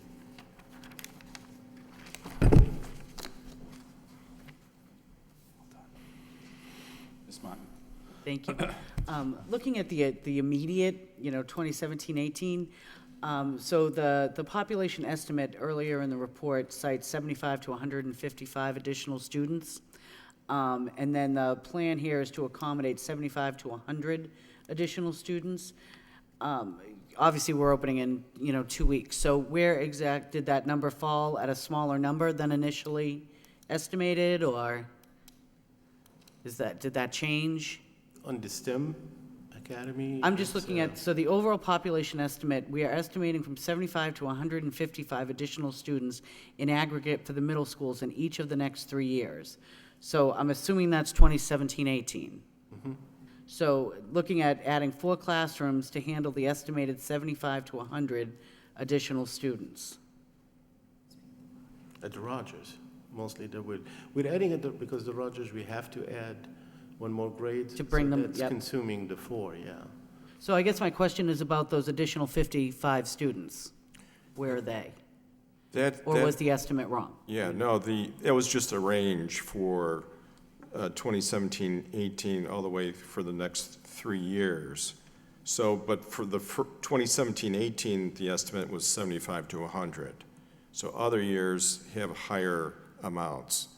So it's just a way to speak to all 3 years at once, 75 to 155. So it looks like in the 3rd year, you're looking at a plan for 155. So it's 2 years at 100 or under, and then the final year will be estimated between 100 and 155? Correct. Okay. It's going to be a fun year. Are you all set, Ms. Martin? Okay. Any further discussion on this item? Dalton? Excuse I'm sorry, me. Mr. Hoey. I think you missed out on 8.5. I don't think you spoke about that at all. The Lowell Public Schools Long-Range Technology Plan. Did I lose something there? Did we talk about anything? Yeah, Could we you didn't just- talk about No. it, yeah. We didn't discuss that, yeah. It was vote, I mean, We went over there was that. no question, Okay, yeah. all right. But we can go back to it if you have a question. No, I'm fine. I'm fine. No, I'm fine. I'm fine. Can we go back to that? Yeah, that was, Absolutely. Okay. Yeah, I think it was, a question was asked after you read the motion, and then we went off topic. It's okay, Ms. Martin. Thank you for the report. Ms. Desmond, I believe, prepared it. Great job. A question I had for you is, I don't know if you can answer it, but the emails, it's kind of related, kind of unrelated, but we haven't been receiving emails via the website, and it required, the only reason why I know about that is because somebody started emailing my personal account saying, why aren't you people responding to me? And then I called central office, and they were working on it, but as of this afternoon, I hadn't heard if it had been fixed, and I don't know how long that's been occurring. Yes, I asked them today, which I personally tested the individual ones, and there were no problem in the group ones, because they had several groups. We believe that's where the issue might have been, and they were working on it today to try to fix it. I had sent out a test myself, I don't know if you got it. So that was a test that I had set it up myself, and that for the all-in-one, and it just worked, yeah. It wasn't the internal emails, as in a little doc. It was external emails. Right. So I You know had sent exactly us a what you mean. test So from your school We department. asked them, I tested myself, and then I realized that obviously I'm sitting behind the firewall. So I asked them to immediately look into that, and then I went to a meeting at 3 p.m., but they were actually working with it, on it, as just 2:30, 2:45 before I went to my meeting. Okay. And another just a comment, I think we've talked about a number of times on this floor, is the website needs to be updated, and there's old people on there that no longer work for the school system. There's outdated PDF attachments as well that I think just need some work, as well as some of the school websites have principals that are no longer here. So, I mean, the start of school is coming up. I think that we should at least have the correct principles on And there. so I think maybe so, we yeah. should take some time to incorporate that. Thank you. Storey. Thank you, Ron. I appreciate that we could go back to this because that district-wide technology plan, I think it's a 49-page report. I tried to read it. I'm not a technology person. I use technology, but I'm kind of technophobic. And I was wondering if we could get maybe more of a summary that gives us key highlights. I mean, one of the things that jumped out at me was we need to do more to integrate technology in our teaching and really helping our staff. And I'm looking to see if that's part of the professional development plans going forward. But just in terms of this specific report, and I think it also speaks to the middle school planning one. We're looking for, more planning specifics about the population growth. In the technology plan, maybe we could get a tighter look on just what we need to know, the big picture things, because 49 pages of a district-wide technology plan, it was too cumbersome for me. I apologize, but. Mr. Superintendent? Yes, this 49-page report, let me just be clear on something. This is a plan that's 2015, 2018. This predates me. Schools are required to do 3 to 5 year plans. This was the last one that was made. It ends this year. We usually don't redo plans every year because they're really time consuming. And in Lowell, I guess this last one, you were on the task force, I believe, Mr. Gendron. I believe they had to hire actually a firm, it was CERT, if I remember well, that had to help to do this because they really are time consuming because they involve thorough, everything from inventories to going all the way to instructional technologies. So they did this. So when it was brought up for the first time, we thought initially, I had my mistake, I thought that the plan was ending, and so I asked the team, we need to get a plan, we need to get together, start a plan, and then they said, oh no, the plan is current for this year, so we have to prepare for next year. So we are preparing the system, so the next update of this plan is really for 2018 to 21 minimum. Nobody does 5 years anymore. We do 3 years. Now, I think I know what you want. You want probably more yearly updates because plans, when you put them for 3 years, they become stale. Technology changes too fast. In the old days, we were forced to do that by the state. Every year, you had to do a yearly update. And then the state dropped that requirement, and obviously with the limited resources, about every school district I know dropped doing the updates. If you'd like us to go back to doing those updates, I mean, we can work on those. But in terms of the master plan, this would be the year that we put all the teams together anywhere from, I mean, everybody included, school committee, teachers, administrators, parents, students, involved in various committees to develop the next 3 years plan. Just to respond to that, I didn't understand what the motion says. It was a motion of Robert Gignac of 10/5/17. So that was, I mean, that hasn't happened yet, right? Unless my... 16, she said. Right. Yep. So I'm just looking for technology information, an update that's useful for us to know. Like, are we on top of the plan? What do we need to be doing? And how are we making strides in progress to get, like, the one thing, like I said, that did jump out to me about we need to be doing more to bring technology into our classroom, to let our teachers be using it as instruction. So I'm looking at it as what I need to know to really understand where we're going and where we need to be going. And I just was a little overwhelmed with that, but now I understand it's more this of a No, historical. I'm certain we can come up with updates. Okay. Yearly updates. It's not a problem. So that motion was from last October of 60. I really didn't, okay. All right, thank you. Mr. Gendron? Thank you, Mr. Mayor. As you pointed out, Mr. Superintendent, I was formerly the chair of the technology subcommittee. We met quarterly with the IT director, and he gave us a regular report on the status of the various projects that the staff was working on. It hasn't happened recently, and I think that would be a good forum to hold these things, because it's very detailed. It's a lot of information. I think it would be a good idea if we had that regular technology subcommittee, quarterly subcommittee meeting, and then have the technology subcommittee chair report here on what's going on, because it is important, and this is a lot of information. But I think, like Jackie, I was hoping that we could see, more of a objectives and status against objectives. But I would like to go back to this website thing, because that is a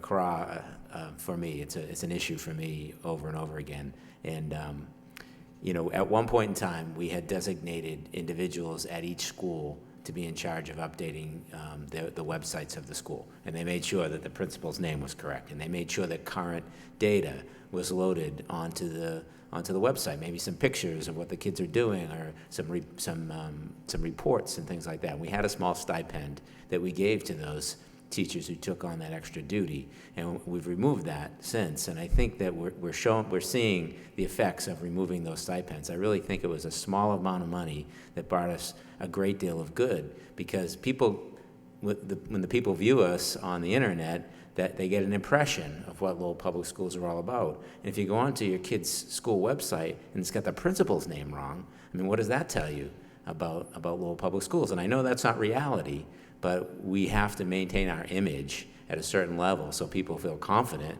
that we're a top-notch district, which we are.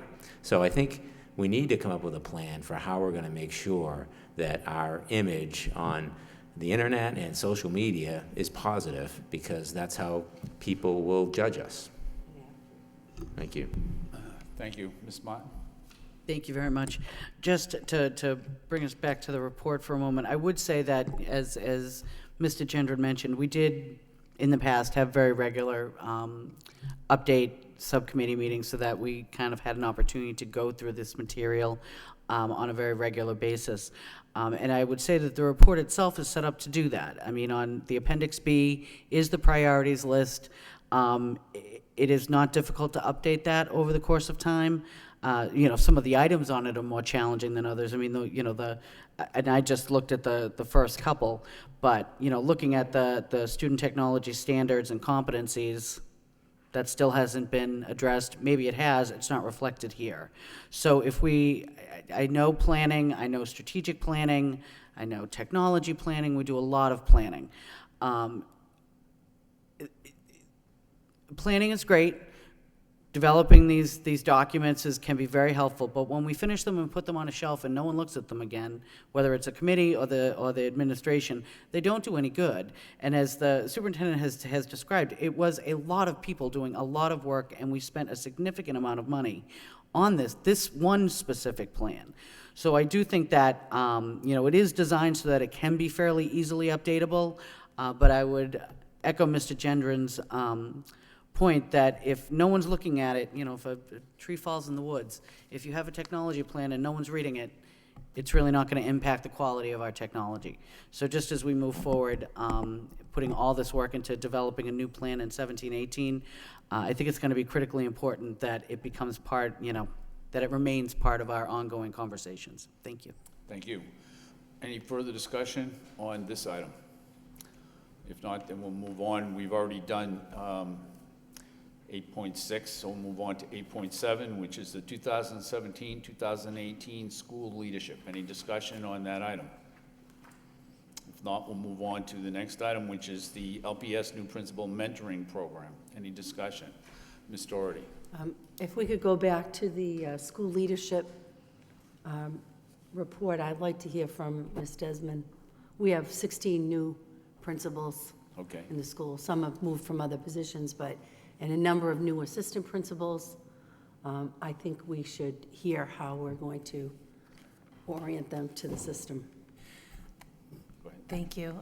So this report was meant to be informative, but I think it actually answers Ms. Doherty's motion or request to the superintendent regarding our long-range leadership plans for this year. This report outlines how we are going to professionally develop leaders this year, and we are doing that in collaboration with Research for Better Teaching. And we are going to be, we've already started actually, we started yesterday at our summer leadership. We are going to be working in two cohorts, Cohort A and Cohort B. It will be for all leaders, both building-based and district-wide administrators. And we're going to be taking a critical look at high expectations around teaching and learning, around data analysis, and around effective communications. And so the report goes on to talk a little bit about Research for Better Teaching, but we are also aligning this work with work of professional development for our coaches, both math and literacy, who will also be participating in a 3-day training to also look at high leverage points for effective teaching and learning for our adults. And it will allow for us to have our leaders all be speaking using the same vocabulary and the same lenses for looking at analyzing teaching, so that we have a really cohesive way in which we support our teachers to improve student outcomes. Just wanted to follow up. I think that idea of having the exchange, among the professionals is extremely important. And I'm assuming that's going to work with all not just the new ones, the new mentoring. It's going to be time built in for the principals to share ideas, best practices, not just the new staff. Is that correct? Right, so this is for all leaders, administrative leaders at central office and our building-based leaders, to include all of our high school leaders as well. So department heads, department chairs, house deans, directors, and head of schools, along with principals, assistant principals, and district support coordinators, and other leaders at central office that go into schools regularly and work with our teachers. Great. Could I follow up with one more question? Sure. I apologize. Actually, this one might be more to the superintendent. I noticed we have a position, Director of Accountability, at the McAuliffe School. Is that a new position? No, it's not. It's not at the McAuliffe School. It's she just put it in there because the person who was in the McAuliffe applied for that position and got it. That was Mrs. Nan Murphy. Yeah, it's the district one. Yeah. That's a position we already had? That's a position you approved last time in the last school committee meeting. Okay, any further discussion on this item?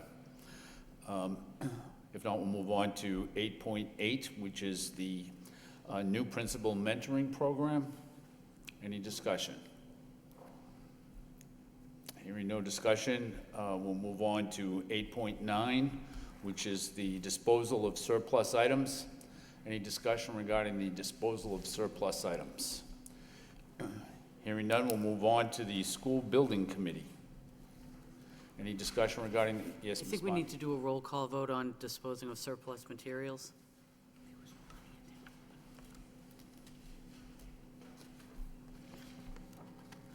Okay, so we have a motion by Ms. Martin, second by Mr. Hoey, for a vote on the disposal of surplus items. Any discussion? Roll call. Mr. Gendron? Yes. Mr. Gignac? Yes. Mr. Hoey? Yes. Mayor Kennedy? Yes. Ms. Martin? Yes. Mr. Dakota? Yes. Ms. Doherty? Yes. 7 yeas, approved. Now we'll do school building committee. Any discussion? If not, we'll move on to 8.11, which is transportation update. Any discussion? Ms. Doherty? Can we get a report, an update on the transportation situation?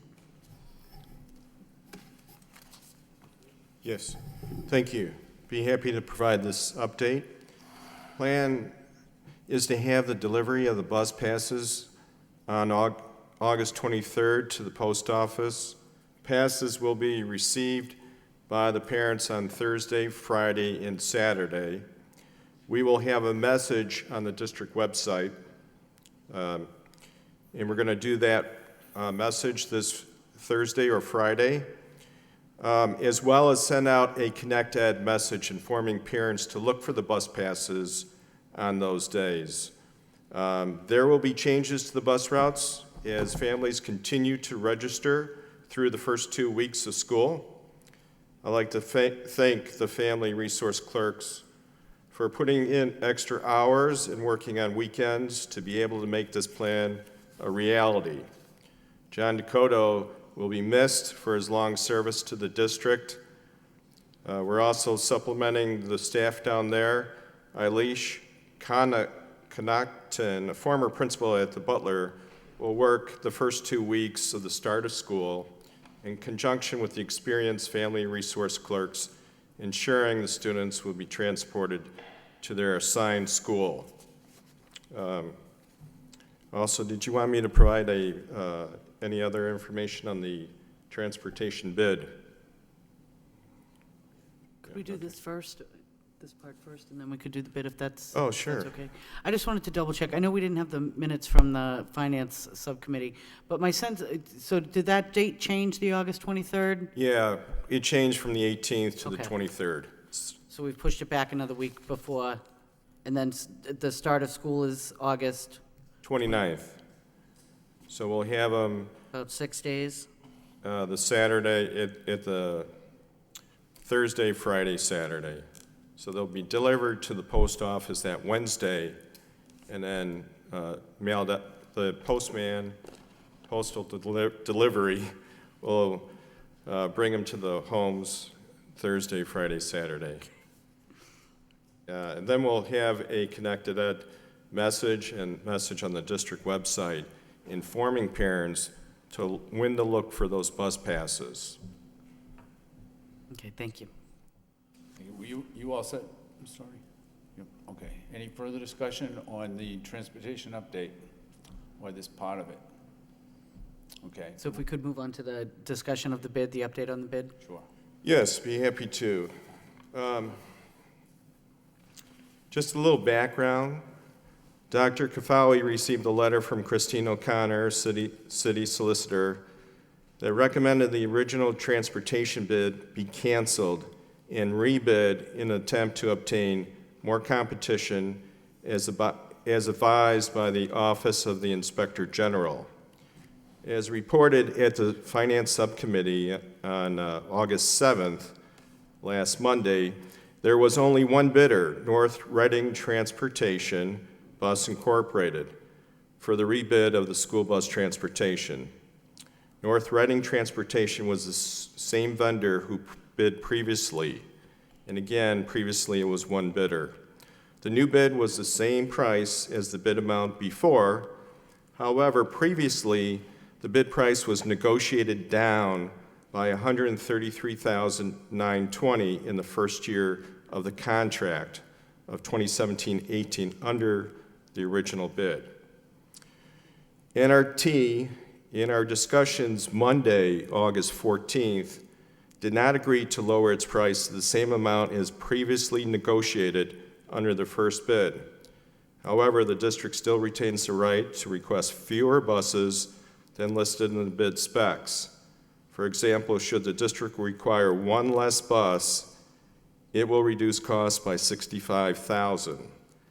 Bid includes 62 buses for regular education transportation. And we talked to John McCarthy, who is here in the audience. He's the CEO of NRT Bus Incorporated. He said his price was extremely competitive, and he was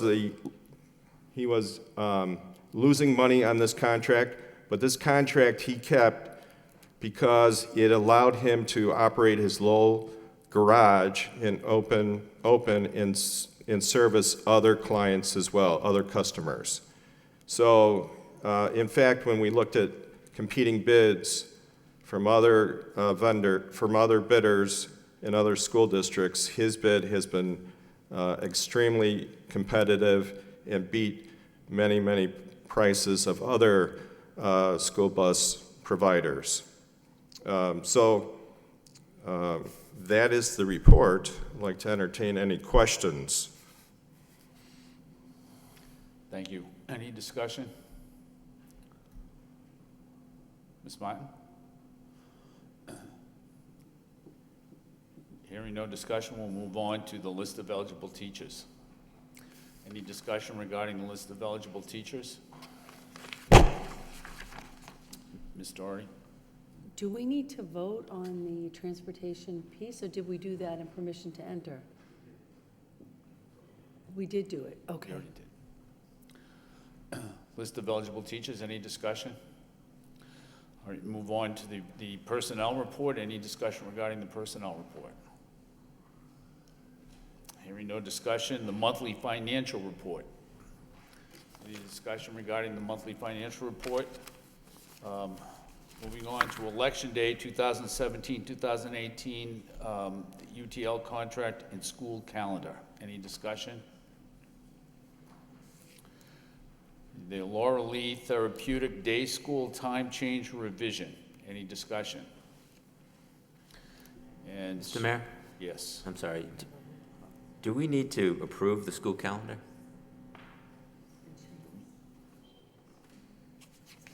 I think we need to vote on that, do we not?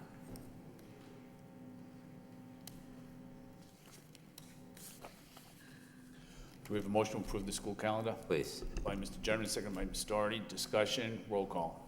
Mr. Gendron? Yes. Mr. Gignac? Yes. Mr. Hoey? Yes. Mayor Kennedy? Yes. Ms. Martin? Yes. Mr. Dakota? Yes. Ms. Doherty? Yes. 7 yeas, approved.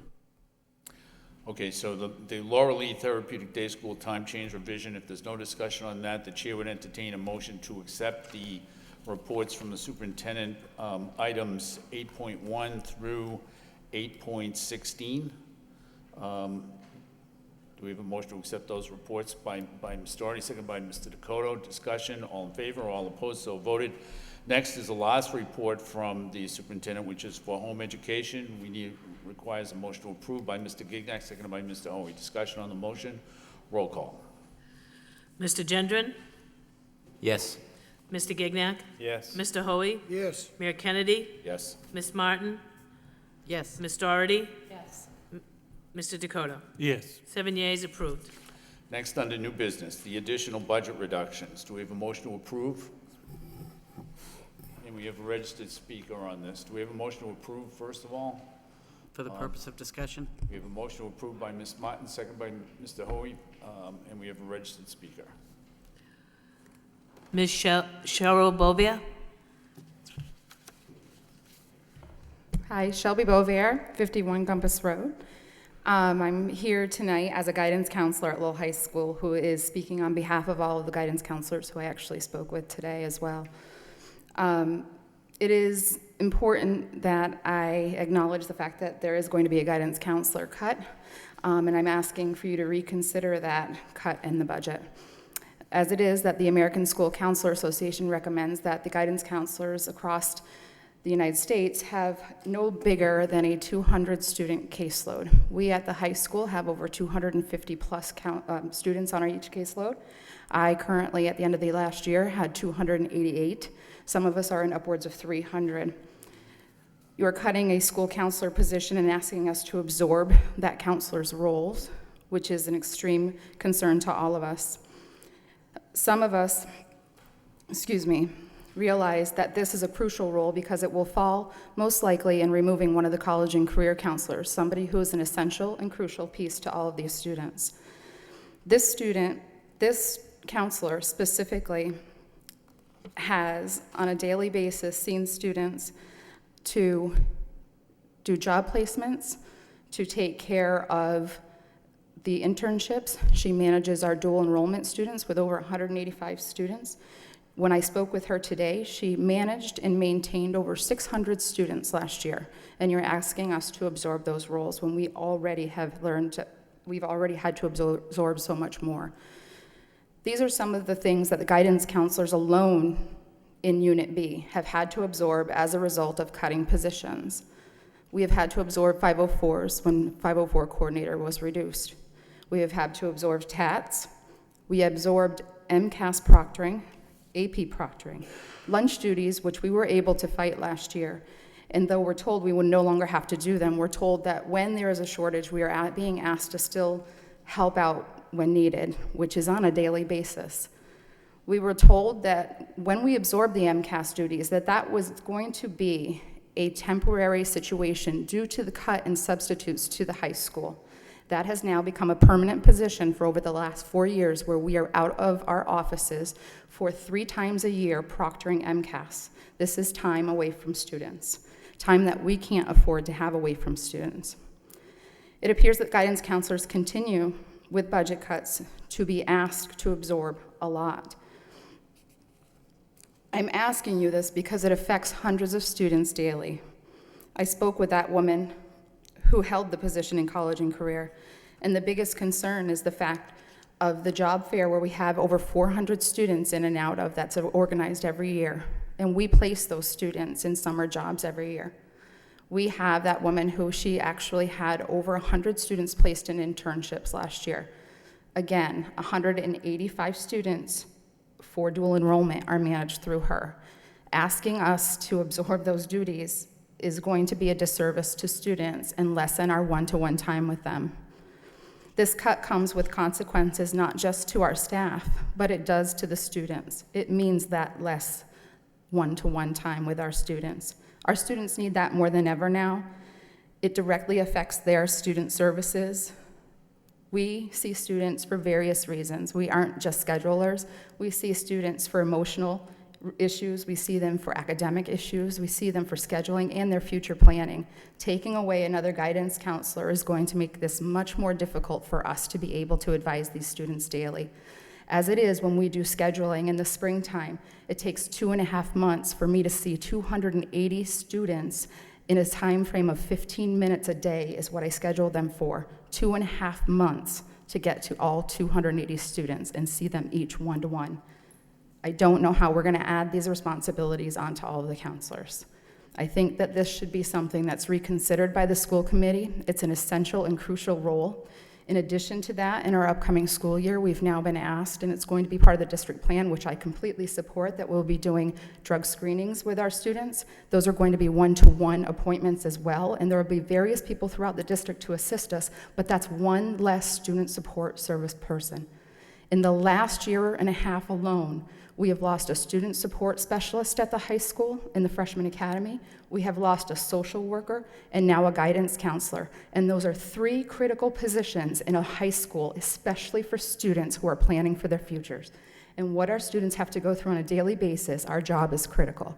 So I'm pleading to you and asking you to please reconsider not cutting the guidance counselor position in a way to balance the budget. Thank you. Thank you. Ms. Martin.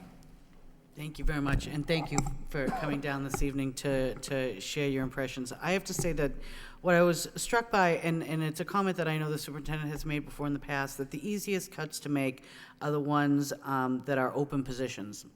I don't necessarily agree with that approach, and I think that this is a circumstance that actually shows that really clearly. So, you know, we've had conversations about the guidance counselor positions. We've been made aware of the proposed ratio from the national organization. I have concerns around that position.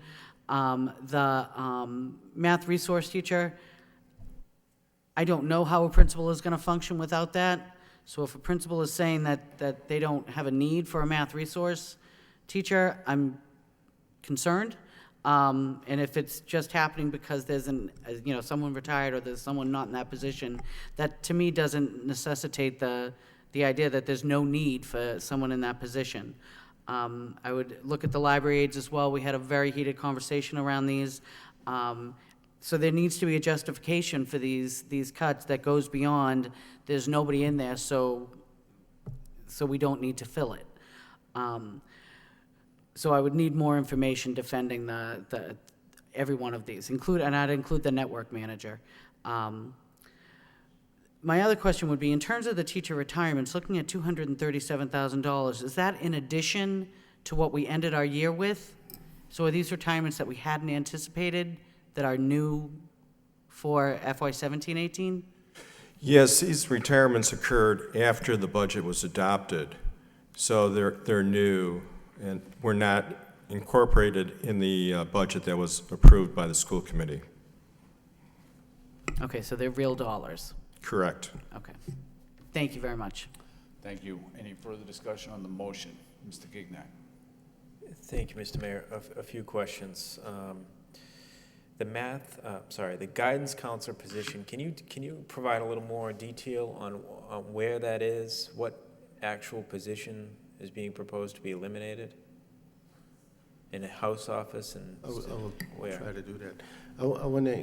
I want to go back and explain, especially to the young lady who presented here.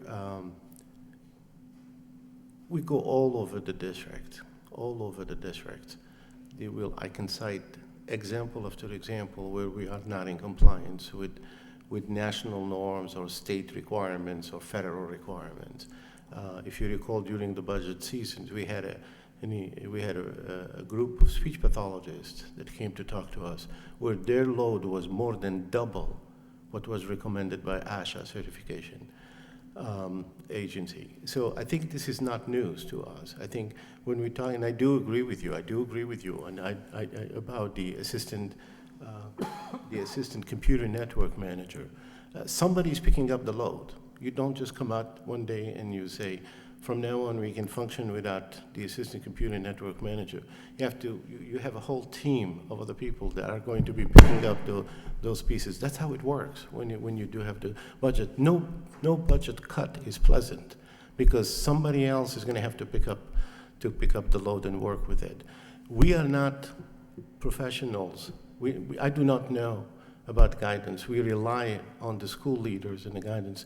This budget position was actually brought earlier on by the school leadership, by Mr. Martin and his team. Very first time when we asked them about helping out in budgeting, because that's how we work with the school. You get all the school leaders involved, and you'd ask them to participate in how do we balance the budget. We work together and collaboratively. That was one of the decisions they had made, because I'm assuming that the leadership there met, talked, and agreed that this was one of the things they did. At that time, as the budget progressed, we had realized we really didn't need to do as deep. We held back on that position to cut it. Now, the need came where we had to do. We're not cutting positions because simply people are not in them, because we have other positions, as you saw, 15 other positions in teachers where people were not in, 19 as of now, they're not in them, and there are others in pairs. So we didn't really go and just say, well, let's just cut where people are not there. We went back and reviewed all that what the school leaders gave us as feedback. This was one of them that the school leaders in that school had told us that they would, if they have to cut, they don't want to cut, but if they had to cut, this would be one that they would offer for a cut. So I did ask my deputy, who is really much more involved with these and knows a lot more about the work of the counselors, along with the new head of school, to look into it and tell us whether it really can be done before we put this finally on the list. So Mrs. Bastide and I know Ms. Durkin talked to it, and they're not cutting the house counselors. So it's not that they're going and asking everybody to pick up an extra load in the house counselors. They're doing a shift where the actual person who, as you said earlier, is the career center, that's going to drop from 3 to 2 counselors. The house counselors, with what you had cited, the daily attendance to the students, their needs and so forth, that will be met exactly like it was last year. Where we're going to be coming short than we did last year is in the career center. And I'm sure that the leadership there is going to have to come up and work and figure out how to compensate. You have to do something, you figure out ways. Just like when the networks, we asked them, they weren't happy about it. They sat down, they met, and they said, all right, well, I think we can figure out how to do it. We don't like it, it's not an ideal situation, but we'll figure out how to do it. So I think that's that's how we function. We don't go out and say, this is an open position, let's cut it. My comment about the easiest cuts is the fact that if you can find a cut where nobody is in it, it makes it not easy, but it makes it slightly easier on the person, because now you don't have to tell the person you don't have a job next year. That was my comment, was meant that way. It didn't mean like whatever we have let's just cut the open positions. I don't think we do that. We don't do any school cuts, particularly school-based cuts. If it was central office, yes, you could say we do it between us. But school-based cuts, we always work with the leaders. And we don't present any cuts unless they have really vetted them and presented them. And that's, I don't know if I'm answering the question, because I know I kind of diverted here, but that's how we have done them. And I appreciate the additional backup information. I'm not comfortable moving forward with these cuts, so I would, my colleagues can offer their insights. There's the computer network manager. That's a central office cut. That's the only one I've seen. Everything else is kind of very clearly connected with students on a day-to-day basis. Which is obviously the last place we want to go in making these cuts. I don't know if it would be helpful to take a look at some of the grant funds, if any of them can be used. Again, I'm not looking to supplant anything, but there can be opportunities within some of the grants to be able to offer support to some of these positions to allow us to pay for them. And I think that it certainly is going to take a little more time, but I think that within our, $160 million budget, that we should be able to find areas that we can cut that aren't the actual people in front of our students every day. So that would be my recommendation. It's the exact same conversation I think I had 3 years ago when a superintendent presented us with, we had a 1% cut and we were presented with nothing but teacher cuts. I don't think it's the appropriate response. And I think that if we can dig a little deeper and look a little harder, I'd like to think we'd be able to find some cuts that, whether it's, again, across the board, so that we wouldn't have to impact the state of our classrooms. If I may, Mr. Manager. Mr. Gignac. Thank you, Mr. Mayor. I think,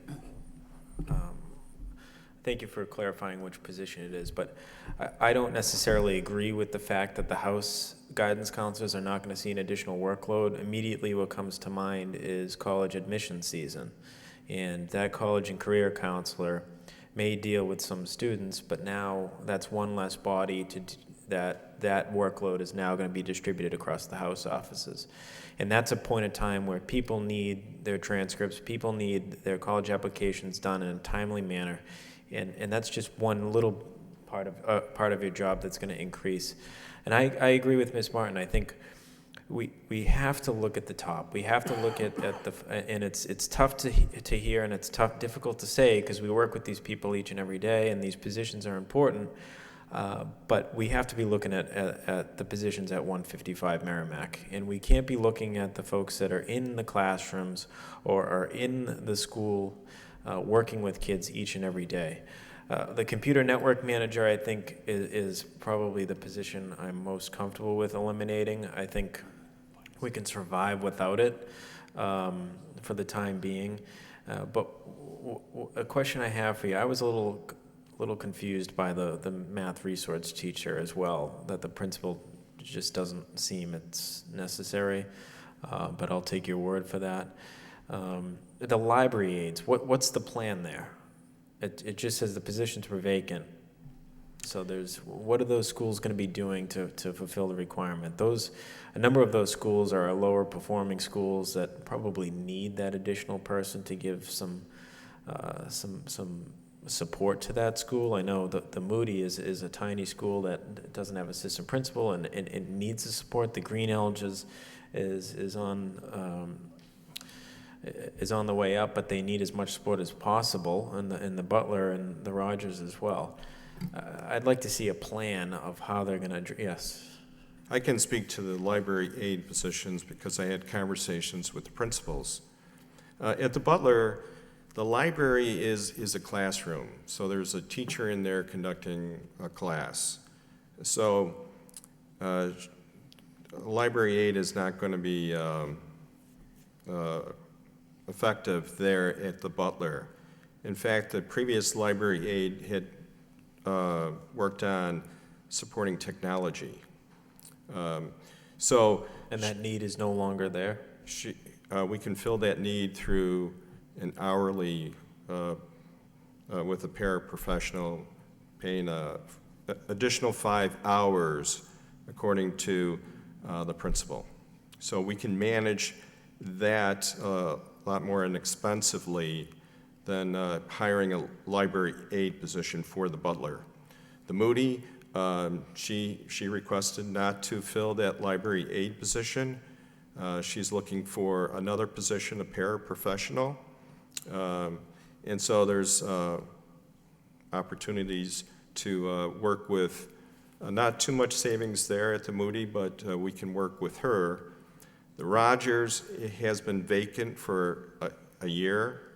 There was no person in there for the 16-17 school year.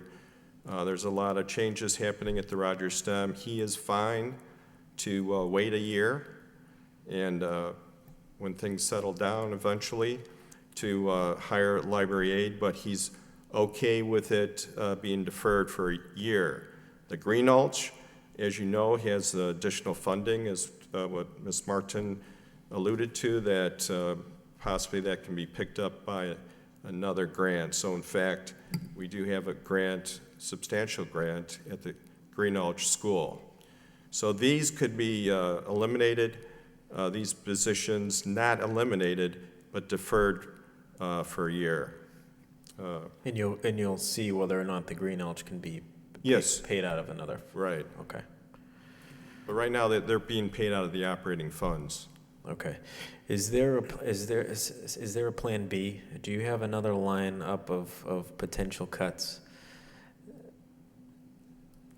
There's always going to be, when you have $185 million, there's always going to be a plan that you could be forced to cut into the supplies. Yeah. My question is related to, I think maybe we should take these, if we're going to be voting on this tonight, we should probably do case by case. And then if there's further information requested on certain areas, or if the body just doesn't want to eliminate certain areas, we can have you come back with other cuts to make up that difference. Does that make sense to the body? Yeah. Okay. Thank you. Thank you. Ms. Doherty. I'd be open to doing that. Just a couple of things. If we could go back to the first line, the school department on May 12th requested $860,000 from the city. Can you clarify that? My understanding was we had made a motion in June for that request, but the request actually was only for $250,000. Okay. If you remember, when we were doing the budget, we were about $860,000, and we came up to the school committee with the recommendation how to handle it by reconfiguring the library aid model, which was worked out with the principals by having the principals in the room, all of them, and we came up with that to be transformed into more para support and reconfiguring. We even had the schools who were already doing it that way, not really using the library aids as library aids, and they worked with the schools who were trying to help them. So we had a whole solution. We presented it to the school committee, and you didn't like it, and you didn't want that. You rejected that cut. So we then, following that, when we were in the hall, we sent out a letter to the city manager requesting the funds, requesting that the budget, including our budget, to be including the $860,000. We then we called a meeting with the city solicitor and his assistant, myself, and the CFO, our assistant superintendent for finance, and we said 4 of us. And by the time we actually came to sit down physically, the Senate had pushed its numbers, recommended numbers, and its numbers were $611,000 higher. So at that point, given that in Massachusetts, if you go back to the past 20 years, you see that the majority of times it was the Senate version that always passed as the final numbers. So sitting together with the city manager, we all felt a sigh of relief. We said, that's great news because, you know, hopefully that would be the number. And now we're talking only about the difference, about 250. At that point, it was very clear among four of us that the city manager, he did not guarantee. There was some misinterpretation saying that he did guarantee. He did not guarantee. He did not say, I guarantee you that if the Senate figure would not pass, I will give you the money. He never said that. He said, let's be confident and let's hope the Senate figures will pass. They have always passed. There's no reason to believe that, you know, otherwise let's keep our fingers crossed that they will pass and the remaining 250 will figure out a way how to help you. By the time the city council had come up, we then asked them for the what do you call it, the 250. He then, if you recall, you were there, you spoke that day, and some of the school committee members were there, and you spoke, and they had guaranteed us to give us the $250,000. We had requested that the budget, our budget, be amended, and to be amended with the full figure, including the 860, because that would have included the 250 they'd give us, because our budget was built already around the 611. That's the budget you passed, by the way. The budget that you passed included the 611. So it's not that we built, as we see in some blogs, saying that the school committee and the school administration built the budget on the deficit. We did not. We built the budget including the 611,000, because that was what the request went to the city council. At the city council, you were there, they had decided to vote on the lower figure. And the mayor had brought it up at the time, and Mr. Mayor, you can help me out here to remind people of that, had brought it up to the city council, asking them that perhaps we need to amend the vote so that it reflects the school committee budget. And the answer was, no, we're not going to do that. We'll just guarantee them the 250, the Senate budget will pass. We all were wrong. Nobody could foresee the 50. We were all wrong. The Senate budget did not pass. It fell down 611. So now the budget that you voted on was 611. We did not vote that out. The budget that the city passed, which is the only budget that really counts in the eyes of the law, did not have the 650, neither does it have the 250. We just have their guaranteed word that they will give us the 250. So that's how we found ourselves having now, and now if you go back and review the tape, we explained that very well. We said we're building the budget on this, hoping to God that we will have the budget, the Senate figures pass, and that the city, we're taking them for their word that they will give us the 250, so we will be whole. However, if anything were to happen, that we do not do that, we will have to come back to you at a later stage with further cuts to make sure whatever the cuts would be at that time. And that's what they are now. Well, if I could, my understanding was that in June, we had a motion asking you to send a letter requesting the 860. And when I spoke before this city council, I was asking for, I believe I was asking for $1 million, but the city manager said to me, why should we give you more than you've asked for? Your superintendent has asked for 250. And so that night on the floor, he said, you know, you have my word, you'll get the 250. He did only commit to that. I'm just trying to replay why we didn't ask for the full amount. That there was some letter of communication that came from your office or Mr. Frisch's office that in June that only asked for 250,000. That's what I was told. I did not see that email. I'm sorry. We shared the letter with you. We shared it with the city council. We shared it with the public. The letter was a public document that we had sent way back. But the motion was to ask for 860. That was the motion in June. That was passed unanimously. That's the letter we sent. There was another letter in June that did not have that amount. I just want to... I'm confused. That's the letter we sent. I'm sorry, excuse me just a second. The letter that we had sent, which triggered the meeting between myself and the city manager and our two CFOs, the letter that we sent to them is the letter following the motion asking them for the full amount. We asked for the full budget. We said this is the budget that we need to work, that included the entire amount, 860, which included the 611. We didn't know at that time that the 611. There wasn't a subsequent letter that only asked for 250? Is that what you're saying? There was not a subsequent letter that only asked for 250? Because that was my understanding. No, Okay, Go ahead. well, that, I mean, that's, June 13th, I informed the school committee that the city passed a budget that was $869,000 less than what the school committee approved. So at the June school committee meeting, I alerted the school committee the budget did not have $869,000. The budget that we did approve back in May 17th included the $611,000 from the Senate version. And it was clear that it was the Senate version that the governor would approve. It would only be final upon the governor's signature. And that occurred July 17th. That's when it was final, July 17th. I understand. I'm speaking about what happened, let's say, June 21st, between that initial letter and then the next meeting that we had, because I distinctly remember coming up and asking you, Superintendent, why was there a letter sent only asking the city manager for $250,000? Which I was informed when the city manager said, why should we give more than what you're asking for? But it's all water under the dam now. I would love to get that clarified. But when we're looking at these cuts, I have to agree with my colleagues that I'm looking for cuts that do not directly impact student services.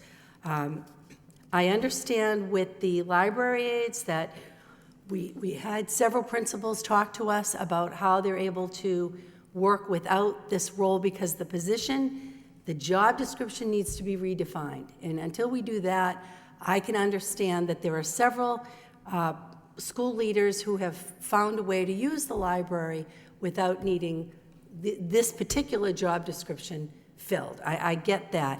In terms of the guidance counselor, I absolutely could not support that.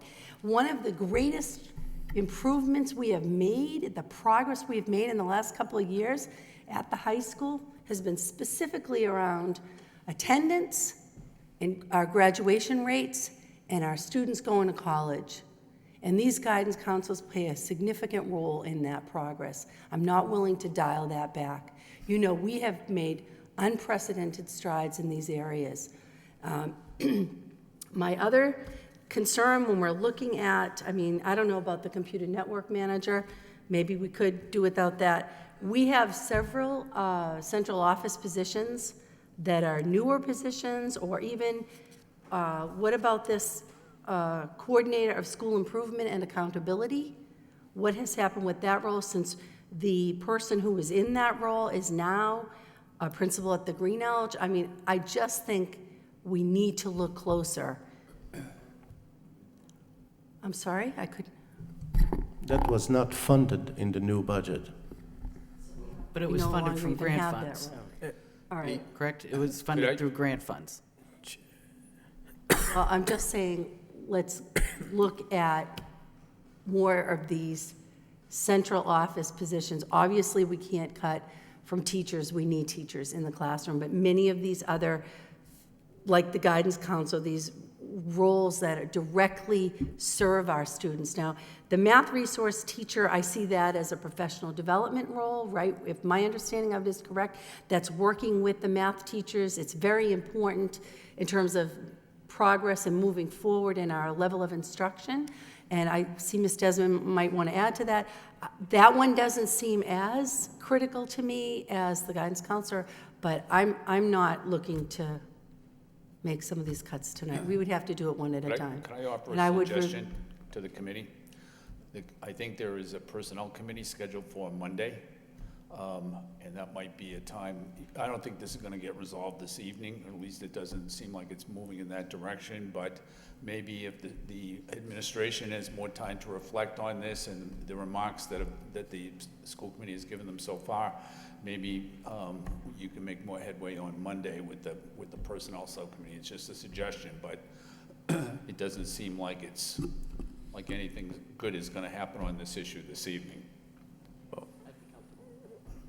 Well, Mr. Gentry. thank you, Mr. Mayor. So I'm okay with that suggestion. I think that it's a good idea to let the administration do a little more homework and respond to some of our comments and bring it up at the personnel subcommittee meeting. But I did want to make a couple of points. First, I want to note that, the Senate, the state cut our budget. That's why we're in this mess. And people should know that those cuts have an impact. It's easy for the Senate or the state legislature to make budget cuts and look like they're fiscal watchdogs up there, but then we got to pick up the pieces, and that's how it works, right? So when you're talking to your state rep, when you're talking to your state senator, this is important. This stuff is important, and it rolls down to us, and we got to figure out how we're going to deal with it. And that's what we do here at local government, so it's okay. But I agree with my colleagues that I feel like these are a little too close to where the rubber meets the road, a little bit too close to the classroom as a rule, especially the guidance counselor. I thank this woman for coming down here tonight to speak. I can tell you as a parent for 14 consecutive years at Lowell High School, we need more guidance counselors, not fewer guidance counselors. As it is, they're overloaded. I really feel it would be wrong to eliminate that position. And I won't repeat a lot of the things that my colleagues have already said, but I feel as though we need to look a little deeper, we need to look a little harder to find areas that are not as close to our students, not as close to the classroom, to resolve this issue. And then we'll resolve it. We'll find a way to resolve it. But it's never easy to make cuts because it's a difficult financial situation that we're in every year. And we got to make it work with what we've got, and I'm confident we'll find a way, but I'm not comfortable with these cuts as a whole. A few of them, obviously the teacher retirements, that's a boon for us. Sounds like you have a reasonable plan for the library aides. If that's true, that could work. We just talked about how we need more help with the computer, the IT infrastructure, but the computer network manager at least isn't in the classroom, so maybe we can defer that for a while. But the other positions, I really feel as though we need to find other options. So with that, I would make the motion that we refer this to the Personnel Subcommittee Okay, for we have further a motion by review. Mr. Jenner to refer this matter to the Personnel Subcommittee, second by Mr. Gignac. Mr. Superintendent. If I may ask for a clarification, because as you're going through listening to all of you, the only position here that we're talking about is the guidance counselor, because when you're looking, and the next ones are the assistant computer network manager. That is a 155 Merrimack Street position, and that is something that people are picking up the load. So it doesn't seem that everyone has any issues with that. The math resource, that was a request from the principal. She has no intention of filling this position this year. That had nothing to do with that wasn't us asking her for the cut. She said she has a plan, and that is working for her. She would like to hold off on hiring for this year until next year. We said, that's fine. Is the plan working for you? And you're going to be If I able may, to I'd like to fulfill- know what that plan is, because Sure, if we don't need a math sure. resource teacher, then why don't we eliminate the position altogether? She I can't wants to believe, defer it I'm for 1 year. shocked that we have a principal who's saying, I don't need a math resource teacher. I know how valuable those teachers and coaches are to the district, so I'd really like to understand that a little Sure. better. We can get you that information from the principal, but this was a plan that had nothing to do with this. She had asked permission to delay the hiring for 1 year, to keep her plan going for this year. And I'm sure we can go ahead, Ms. Desmond. Thank you. The issue with this position is that they have posted and reopened the posting several times, and they have not found a certified person to be able to coach. So the uniqueness of this position is that you have to have extensive classroom experience yourself. along with a high level of math certification. And so they have opened the position several times since the spring. They've done a pretty thorough search, and they haven't found a qualified candidate. So there are several facets to this role, and I agree with you, this is not one that we would say we don't need. We absolutely need it. But the facets are that they have to be someone who has quite a lot of experience as a classroom teacher themselves, certified in mathematics, can do data analysis, and can also support the teachers in getting the supplies and materials for the curriculum. So we are going to support the principal in paying someone outside of the school day that they currently have to do the data analysis and support the supplies and material demands within the building.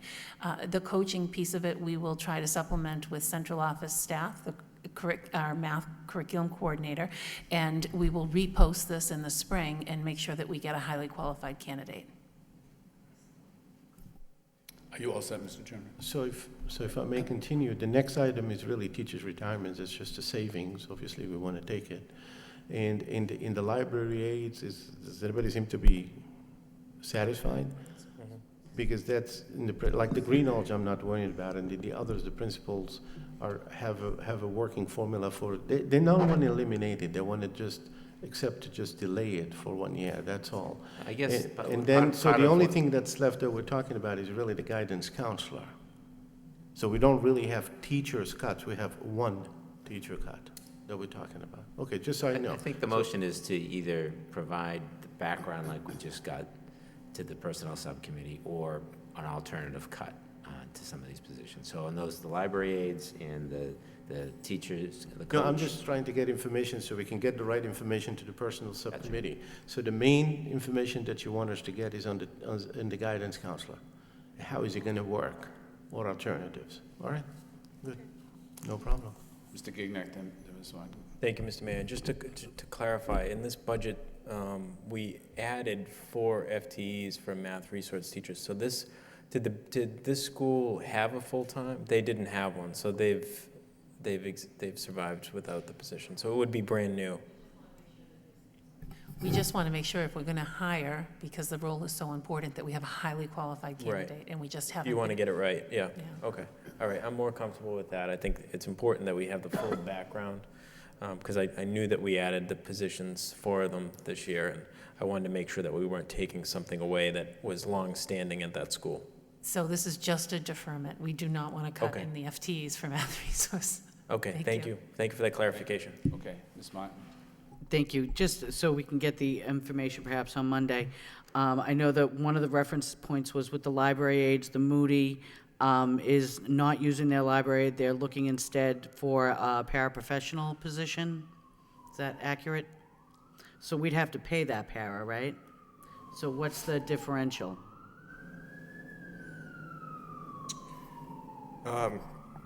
Differential, it's probably an even. There's no savings then. Okay, that was my thought. Yeah. So the Moody is adding is losing a library aide, but adding a para. So there's no real savings, right? No real savings. So that $98,000 doesn't represent that?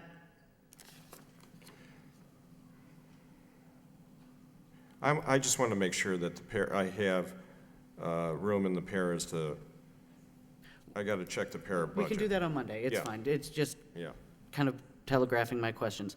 And my other question would be in the same vein with the math resource teacher at the Bailey. So we're going to be paying an additional fee to an existing staff person to take on a certain amount of this work? Yeah, it is, we're going to use professional development funding, so it won't So come it won't come from across, so here. that would be the full savings, the $50,000? Okay. Yes. Thank you. For just this year. You hope. Any further discussion? If I could just add this in, during the budget deliberations, when the school committee took a vote on keeping the library aides, that's kind of when the problem got created. And I do believe that you were asking for a lot of money, but the Senate version, more money than $250,000. But the Senate version was $611,000 higher. And so really, in order to be good with the budget recommended by the superintendent, we just needed $250,000 from the city side. And the city side is, and the city manager has guaranteed that. It continued to guarantee it as early as late last week. I had a discussion with him about that. So the problem really was a $611,000 problem, but because of the teacher retirements, which amount to $374,000, $237,000, really the problem that will be faced on Monday is like a $374,000 problem, which shouldn't be that difficult. Anyways, I just wanted to put that out there. Is there any further discussion on the motion to refer this to personnel? A personnel subcommittee for Monday. The motion is. Can I have a question? Sure. So the personnel subcommittee is going to get more information, but we're not going to be able to vote on it. We need the full committee to vote on it, right? Right, but the full committee probably will be meeting on Monday because we will be voting on the matter that was taken up earlier, your motion and Ms. Martin's motion. You know, that's something that really should be the full school committee as well, rather than the personnel committee. So we'll call for a special meeting? So what I'm saying is on Monday, we'll call a special meeting for Monday that maybe will be at the conclusion of the personnel committee, and that special meeting of the subcommittee will take up, of the full school committee will take up the legal matter as well as the budget recommendations that come out of the personnel committee. Is everybody okay with that? Okay. All in favor of the motion? All opposed? So voted. The next motion, the item of the evening is a budget transfer. Do we have a motion to approve the budget transfer? Motion approved by Mr. Gignac, seconded by Ms. Martin. Discussion? Mr. Gignac. Thank you, Mr. Mayor. Just one quick question or comment. I noticed a number of these transfers are just cleanup requests. Perhaps the account was incorrectly charged. Don't we have an internal auditor, and isn't there more oversight in the payroll now than there ever has been before? Well, these are budget transfers, just moving the budget, not moving expense. So we do move some expense, and the internal auditor as well as our accounting staff do make entries periodically to move expense. This is just budget.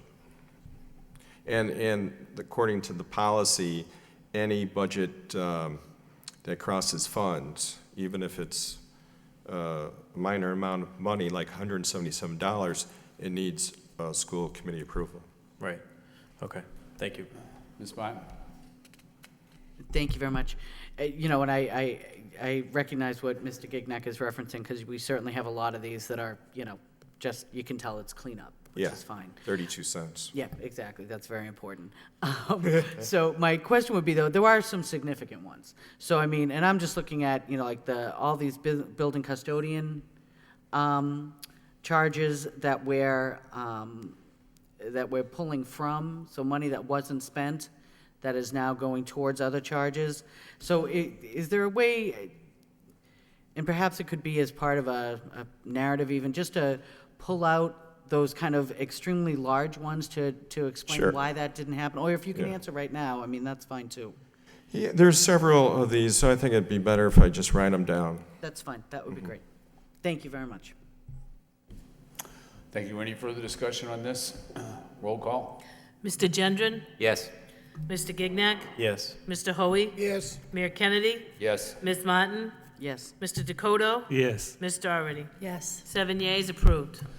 And that concludes the regular agenda. We do have a matter for executive session, which is the clerks and library aides collective bargaining in consideration of the bargaining proposals. The chair would entertain a motion to recess to executive session and to adjourn from executive session.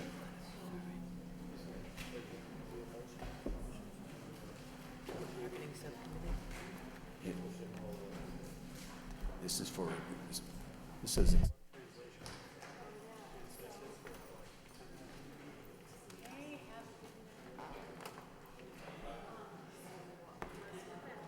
All right, before everybody leaves, can we have a motion to refer it to the bargaining subcommittee instead of going into executive session?